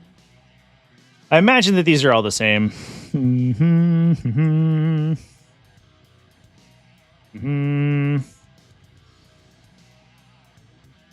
Yeah. All right. We know what the Blood Legion stuff does because it's just out of the Demon Index. Lord of Skulls. Let's go, big boy.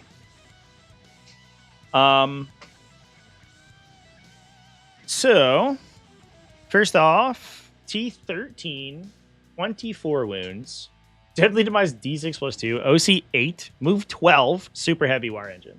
So he moves through sections of terrain features that are 4 inches or less in height for free. And in addition, he could potentially battle shock himself, but he busts through walls. That's fucking sick, dude. This guy's so fast. Move 12, let's go. He was move 8 previously, right? He was like slow as fuck. And they were like, never again. Oops. Where's his old data sheet? Oh, I closed it. Why am I like this? Who has put me in charge of this stream? What an idiot. He was move 8, dude. He gained 50% additional movement. I guess his top line profile hasn't changed actually at all. Besides that, he kept the T13, 24 wounds, 2+5+. All right, fair enough. What's he do in melee? He's gained 1 attack. He went from 5 to 6 attacks, strength 16, AP 4, 8 damage, normal stuff. His sweep attack gained also 1 attack. Okay, cool. But I guess the idea is that here, he gained 3 attacks. Excuse me. He went from 15 to 18. The idea is that you're not playing him in Berzerker Warband quite as much, so you need to be able to offset the loss of the Berzerker Warband extra attack. So that's where those extra attacks came from. He shoots rapid. So Demon Gore Cannon is D6 plus 2 damage, strength 14, AP 4. D6 plus 3 if it's within 9 on 4s. Gore Store Cannon is D6 plus 3, rapid fire 3, strength 10, AP 2, 3 damage. So if it's within 12, he's shooting D6 plus 6. Hades Gatling Cannon, sustained 1, rapid fire 6. So within 24, it's shooting 18 times. Essentially hitting on 3s because it sustains. Ichor Cannon is 2d6, rapid fire 4, blast 722. Within 24, it's shooting 2d6 plus 4.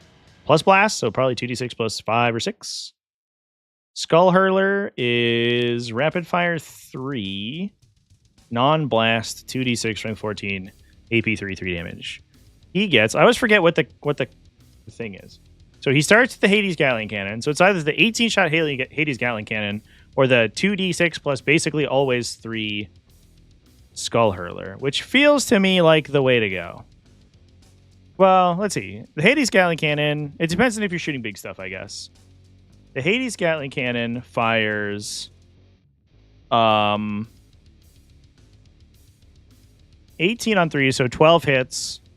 If you're winning on 5s, 4 wounds. Probably save on 4s. You take 4. The Skull Hurler shoots an average of 10 on 5s. Or 5 hits on 4s.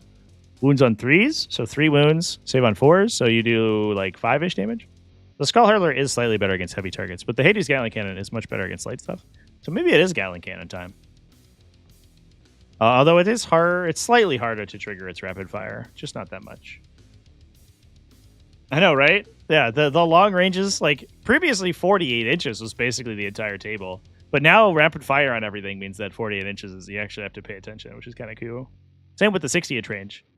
You have to pay attention to a 30-inch gunshot range.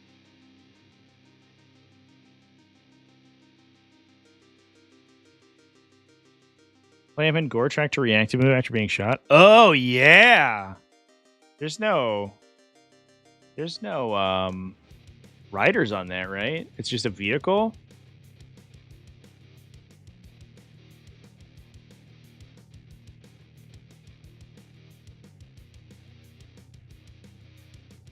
Yeah, vehicle that was hit. Fuck, dude. Oh, that's gross. Yuck.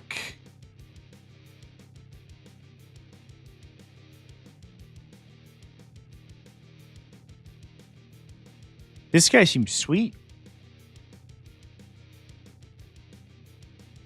You could reactive move on a Helbrute. You have to survive, though. There is a non-zero chance that Helbrutes just fucking die. You can't reactive move, like, into melee with somebody. But you can, like, move them around. It's not a Blood Surge move, and I don't think there's any way to get him a Blood Surge move. That would be kind of broken.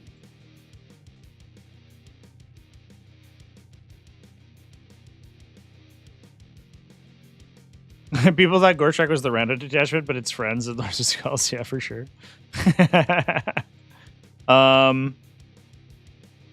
Yeah, do we get any... I guess there's not really... Like, you can get... Disembark, move through terrain features for friends, reactive moves. I mean, honestly, like, you could just keep playing Berzerker Warband, right? It's not as good with the Lord of Skulls, for sure, I don't think. But it's better with the friends, I think. You don't get move through walls, but you get +1 attack and +2 strength. And you get -1 damage. And +1 AP in melee. I don't know. There's probably a pretty good argument to be made. Man. Multiple. Can you imagine, chat? Can you imagine a universe where you have multiple potential list builds for World Eaters? The most mono list army I've ever seen in my goddamn life. You activate the Helbrute to fight, so you pile in.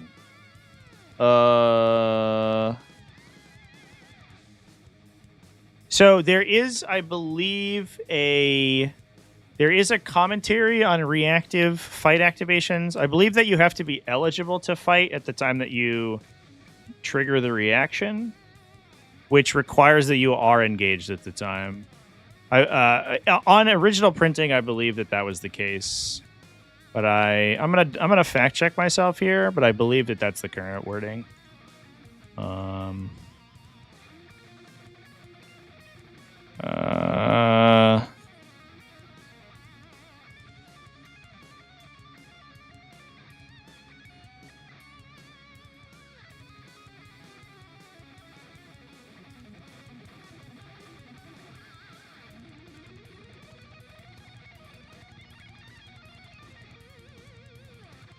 On Mr. Helbrute guy, let's see. Fight on death. There is a fight on target entry here. I just don't remember what it's called. Bark units, charge bonus, consolidation stuff.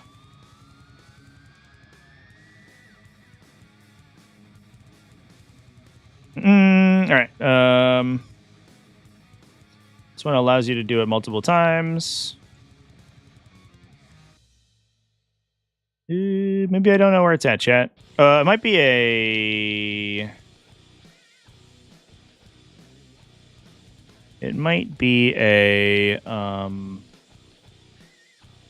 faction FAQ. Yeah, dude, it's brutal in 10th edition. 9th we were getting to the point where it was pretty... It was relatively easy to find things. 10th went right back to the 8th edition rules where they just everything was a mess. 8th edition was insane. 8th edition they had faction FAQs that directly contradicted core rule FAQs. My favorite was there was an Eldar FAQ that said that you could, after double moving, you could be selected to do something. I forget what it was now, thinking back on it. So there was like a core rule that said that, I think it was like after you double moved, or you couldn't double move after being set up on the table or something like that. And then there was an Eldar FAQ that said that you could specifically for the Eldar version of the ability, even though the wording was identical. And they just were like, fuck it. I don't know. That's just how it works. Is it in the Space Wolf Index FAQ, maybe? God, I wish I could remember where all this shit was. I know that they did a bunch of stuff that changed how fight on target abilities worked. Fight on target abilities have been sort of not super relevant for a really long time.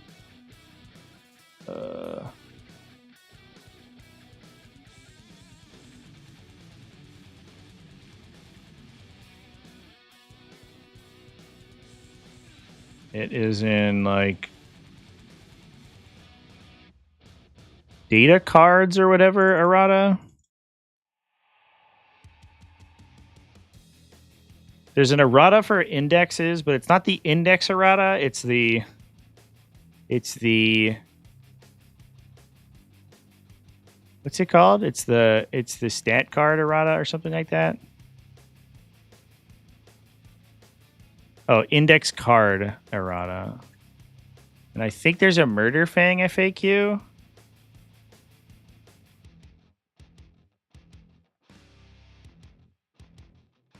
Ah, yeah, I found it. All right. This fucking game. Why does anybody play this game? Real talk. So this is a funny. This is a side thing. But if you're not here for this stupid shit, why do you play 40k? I got a lot of comments recently about people being like, "This rule's dumb." Anybody who plays this rule in the way that it's written is a dumb, idiot, stupid person, and I want to kill them. And I'm like, then why are you playing fucking 40k, dude?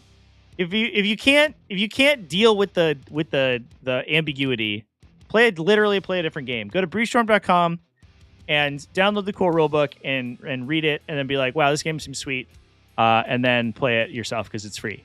But anyway, I don't know. Anyway, here's the thing. The Kid Murder Fang's Murder Maker ability allow it to fight and pile in when it's not in engagement range. The answer is no. The Murder Maker ability allows you to fight on target. It's the same style of effect as the Helbrute. Ergo, by the transitive property, the Helbrute's ability also probably wouldn't trigger and allow you to 6-inch pile in when you are not in engagement range. Ta-da! So you can shoot back at people when they shoot you, but you can't fight them unless you're already in engagement range. So if you're like fighting a land raider and they shoot you, you can punch them. But I believe that the restriction is that piling in only works when you're selected to fight, which they have ruled inexplicably. There is no rationale to this, but they have ruled that fighting out of the fight phase is not considered a selection to fight, even though shooting outside the shooting phase is. It makes no goddamn sense, but welcome to Warhammer 40,000. This is the funny thing. But you must be eligible to fight at the time that you are that you trigger the ability. So either so you have to be engaged range, essentially. Is the answer to the question. In a month when the new Codex hits to the 7q and up your rank, can the Helbrute do it? Great question. I have no idea. We'll cross that bridge when we come to it.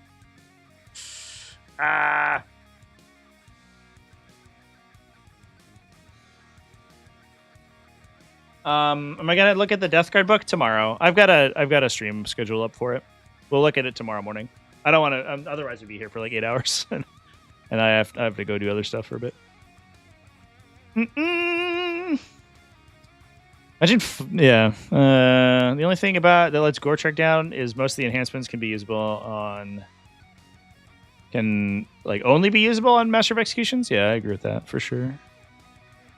Can't wait till 11th and we're confused all over again, dude. So, I think 11th. I'm excited for 11th. It's probably a year out or so. I will probably get like an edition drop in like Adepticon 26 or whatever. I'm excited for 11th because I think that the game is going to improve dramatically. I think 10th edition on the whole was a downgrade from 9th, but I think it did so many design things well that it's like setting the stage for 11th edition to be really, really, really good.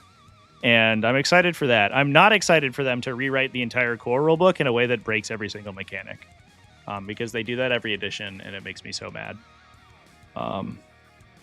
But hopefully they fix all the problems. There's a lot of problems in 10th edition core rules. Oof.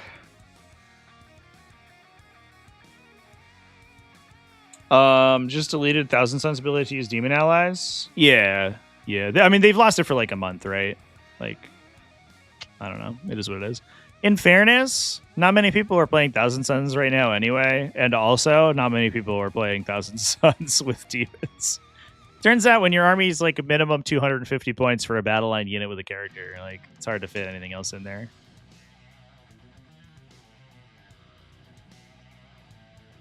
Couldn't you have said exactly the same thing going from 9th to 10th?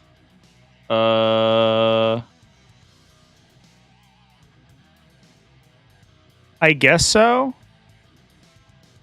But 10th was such a departure.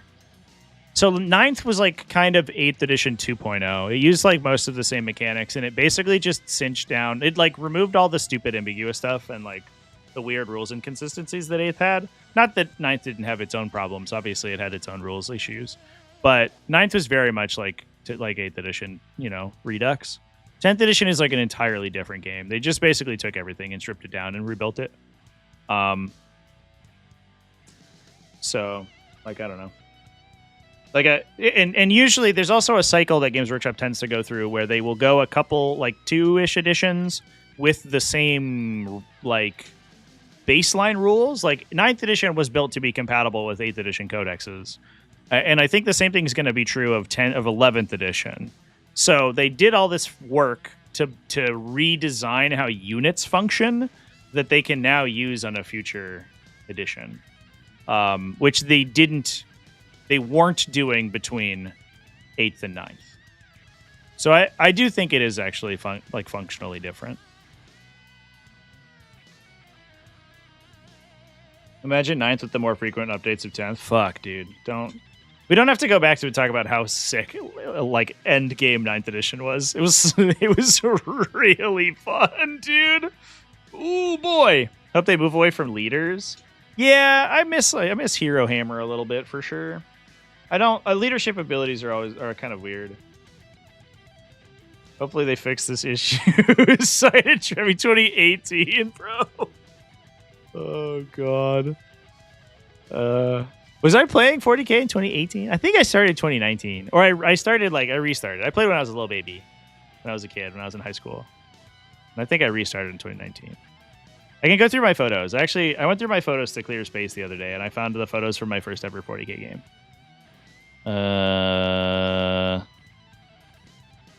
It was, I think, June 2019. Yup. Y'all want to see? This is my first ever Warhammer 40,000 game. I took a bunch of pictures. I made a video about it. If you scroll back far enough on my channel, you can find a battle report of this game.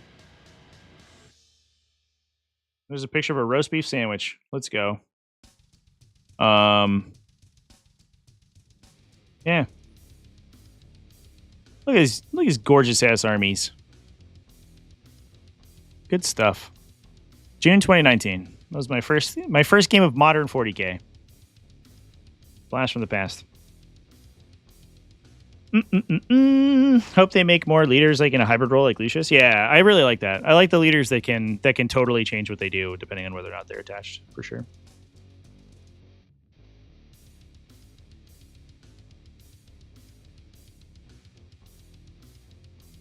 Your murder leader isn't leading his goon squad now. He forgot how to fight first. Yeah, that does sort of piss me off a little bit. I like the abilities that say like this unit's unit gains whatever rather than while leading a unit. This model, you know, the unit gains whatever. Like a great example in this is like, fucking the Juggernaut guys. Why does Lord Invocatus have the ability to move his unit through walls until such time that he doesn't have any units? First of all, that can already move through walls, right? Because they are infantry, so they don't need the ability. Only he needs the ability. And as soon as they go away, he forgets how to do it. That's fucking dumb, dude. What are you talking about, bro? That's like incredibly stupid, and it does kind of piss me off. I really don't like those effects. We even had this discussion when the core rule, like who remembers the core keyword? That was a problem with 9th edition. If I will say that I think 9th edition had some issues, the core keyword was a big problem. Essentially, in order to be eligible to be affected by most synergies in the game, you had to have this keyword called core, which was like basically, I don't even know. It was supposed to be like battle line, like basic bitch units got it, but then they just gave it to random shit like Redemptor dreadnoughts, and it made it so for a hot minute, the only viable units in the entire game are a core keyword. And that was at the point where they changed from like a Space Marine captain used to say, you know, each time a model within 6 inches of this makes an attack, you can reroll hit roll of 1.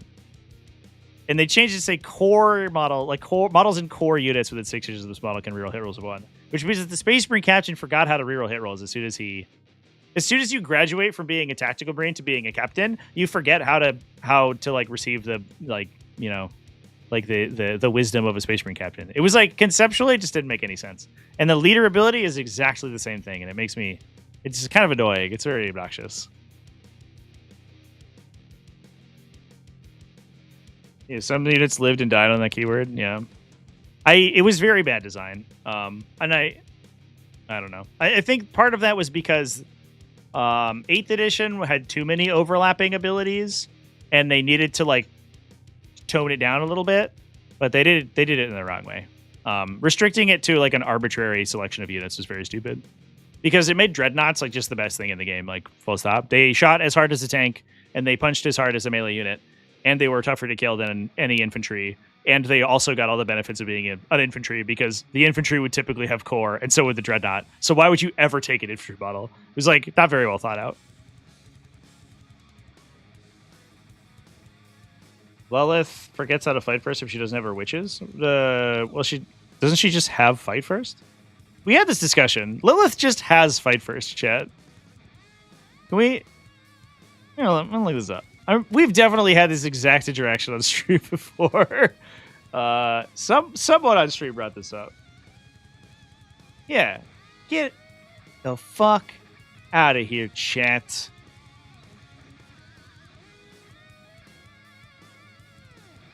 Steve the Contemptor. Fuck that guy. He was stupid. Relic Contemptor Dreadnoughts can burn in hell. They were so stupid. Just like the best unit in the game.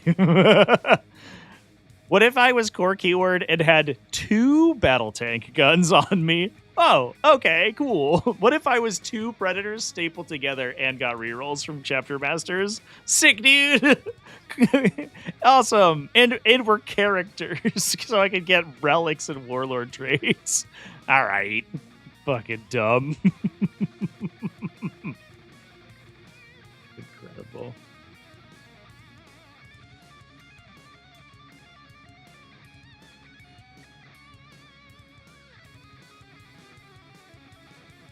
Faction-wide selection of warlord traits enhancements saying how they are relic replacements. I would like to see more enhancement stuff. I like enhancement combos too. It would be cool if there was like a faction-wide selection and then you could stack them maybe. It does feel like I mean the characters are just like really boring right now. It's annoying that I take 3 Space Marine captains and they're all just the same guy. Whereas previously they would all have to be like hyper unique because you are limited in the number of warlord traits you could have. Yeah, I don't know. I miss it. Hopefully it'll come back. Anyway, chat, I think that we're getting to the end here. Always got the same 3 relics and warlord traits. Yeah, they got better at it towards the end of the edition. I mean, that's why the end of the edition was really good. And that's always the case at the end of editions. I found is that like the design team gets really, really good at designing for the format, and then the edition gets wiped, and so everything gets lost. But like, I mean, and again, Endgame 9th edition was really good because everyone had like a really, really cool selection of stuff they could do. There was like immense amounts of faction of like art list variety. My Tyranid list was like Tyrant Guard spam. The fuck was that? Like, you could play anything. You could play Turbogons. You could play Termagant spam, like horde stuff. You could play fucking like Zoanthropes, like Psychic Phase shit. You could play Maliceptors. I played Tyrant Guard. I don't know. They were just good. For a while, I played nothing but Screamer Killers. I played 5 Screamer Killers and 3 Exocrines, and that list was slapped so fucking hard. You could just roll random shit, and it was awesome. Thoughts on the stat squish from 9th to 10th? Less AP, higher toughness. I don't like it. I think the game is more fun when it's reasonably lethal. I think that they have done a lot in the last 6 to 8 months to alleviate that. And I think that they've recognized, and I think honestly, like you can kind of pinpoint that Josh Roberts being brought onto the development team was like a huge transformation because they implemented a lot of changes right after that guy got brought on, like in the last year, and I think part of it's because he's doing a lot more work with the math of the game because fundamentally at the start of 10th edition nobody could fucking kill each other. It was unless you were playing Eldar or GSC and you had just like ludicrously pushed stats, you would just make infinite amounts of attacks into a Land Raider, a Smoke, AOC, and just like do nothing, and then nothing would happen, and then that was it. Like you would sit in the middle of the table and slap fight each other for 5 rounds, and then call it a day. So I think generally speaking, the stat squish was wildly ineffective. I do think that they have been reeling that back in a big way. The Armor of Contempt nerf was huge. The Space Marine, as much as I complain about it, and a lot of people complain about it, the Space Marine +1 to wound oath buff was huge. Because it lets you get work out of mid-strength, like mid-damage attacks. More recent codexes have had more AP3, AP4, like wound rerolls. You look at the entire demon, like basically the entire demon re-release, and everything got extra strength. Everything got access to extra AP. We got Lance in Shadow Legion, +1 AP in Shadow Legion. Legion of Excess in Grodsmith got full hit and wound rerolls. Like they pulled it back so hard, and I do think that we are some of the original factions in the game are struggling, like the original codexes. You know, like case in point, it's Tyranids. It's Tyranids chat. They can't kill their way out of a fucking paper bag. But you know, they've done a lot of work with releasing new stuff for those factions that do kind of alleviate that problem. Like Necrons, I think, are a good example. Their stats were pretty good at fighting when they released, but not very great. However, they got things like Star Shatter Arsenal that have, like, you know, given them a lot more abilities to get big guns on target, which helps a lot. So I think that they realized their mistake and are currently correcting it, which has been good. Even like the Emperor's Children Codex is like, when you consider that codex compared to like Index 40k, like you compare the Emperor's Children Codex, which doesn't feel crazy in terms of damage output. It feels maybe above average, but you compare it to, like, I don't know, like a relatively similar index, and you're like, Demon Prince has 5 mortal wounds in the charge. What are you talking about? A Lord Exultant is 8 attacks plus 1 to wounds, like sustained lethal full rerolls. Like, excuse me, what is happening right now? And that's not even crazy, right? That's like a lot of once per game abilities and stratagem combos and stuff like that. So I think they are re-implementing lethality to 40k in a way that's very appropriate, and I like it.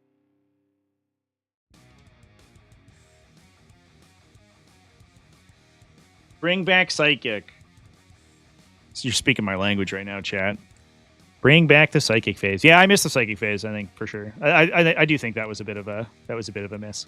I understand why they removed the Psychic phase, but part of the problem was that they said, hey, we're going to pull a phase out of the game in order to diversify Psychic attacks, so it's not all just mortal wound generators, which I understand as someone who likes mortal wounds, because I like it when I attack things and they take damage.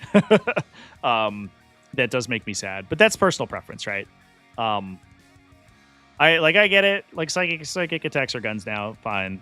Or buff abilities, but they were the express purpose was to make it so that the psychic phase, you would save more time on your games. Then they introduced tactical decks, and they introduced the most wildly convoluted fight phase movement system that anyone's ever interacted with. And they immediately added 30 minutes to game times, like average game time. So they fucked up. They did it in a bad way. But that's just how we're at for a while, I think. On 12th edition, they're going to be like, hey, guys, we're bringing back the Psychic phase. And everyone's going to be like, whoa, GW, you're so cool.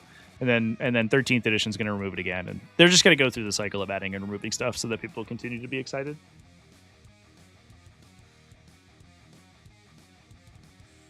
Lord and Index Chaos Space Marines could wipe 5 Terminators by himself. Yeah, I mean, a bunch. Like, Terminators actually were...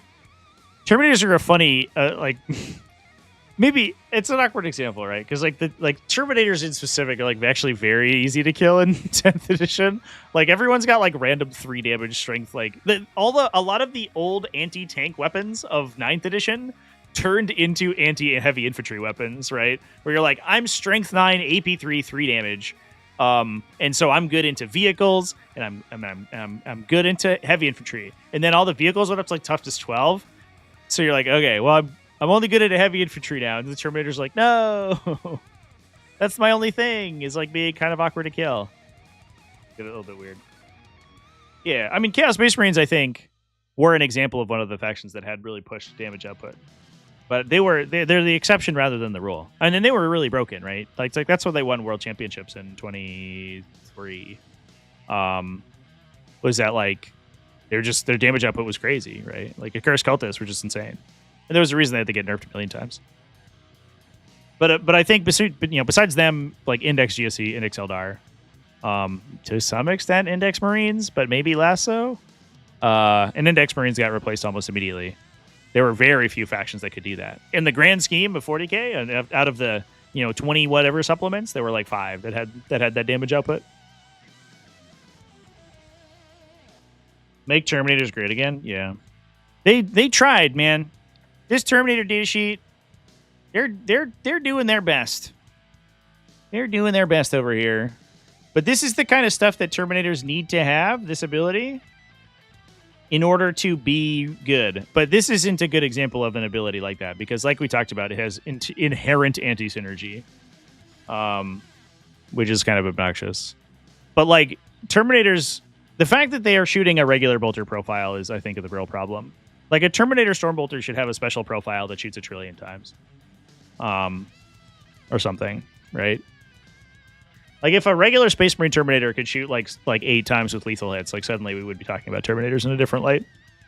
But we're not. So,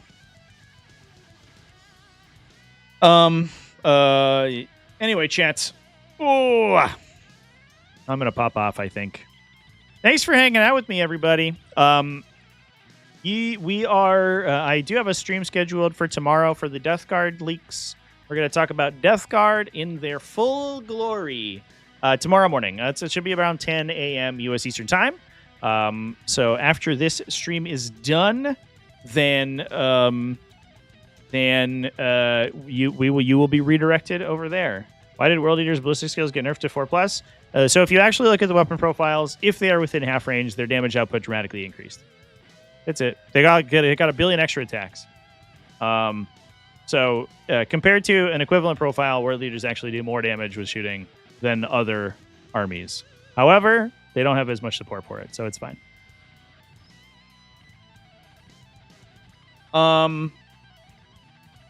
Bolters need dev wounds. That might be too strong. I think like intercessor squads are a great example of how to make bolters good. An intercessor squad for 80 points shoots 20 times at AP1 with access to +1 to wound and full hit rerolls. Suddenly, like as soon as you give +1 to wound to a weapon that shoots 1,000,000 times, you're like, oh, this is actually really good, sick.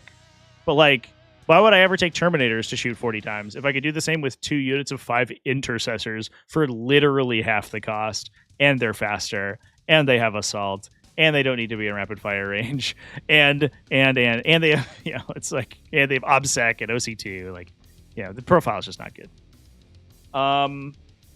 Like it's crazy that like a Terminator Stormbolter, they used to have Bolter Discipline, so they rapid fired out to full distance, and then they just got rid of that in 10th edition as part of the reducing of everyone's output. So, like, first of all, they probably need that back, and they might even need to be 4-shot rapid fire too, or something. I don't know. Anyway, I'm gonna leave for realsies this time. I'm leaving. Goodbye, everyone. Thank you for watching. It was a super duper fun time. This codex seems really, really cool, and I'm excited to see it on the tabletop. I'm more excited to see points because that's going to be a big thing. And I'm really excited to play a bunch of friends. They're going to hold hands. And by hands, I mean ectoplasma cannons and horrible, vicious claws. And then they're going to waltz up the table, and they're going to beat the shit out of some people. And it's going to be sick, dude. But anyway, we'll play that probably next week when we know what the points are. Cheers, everyone. Have a good one.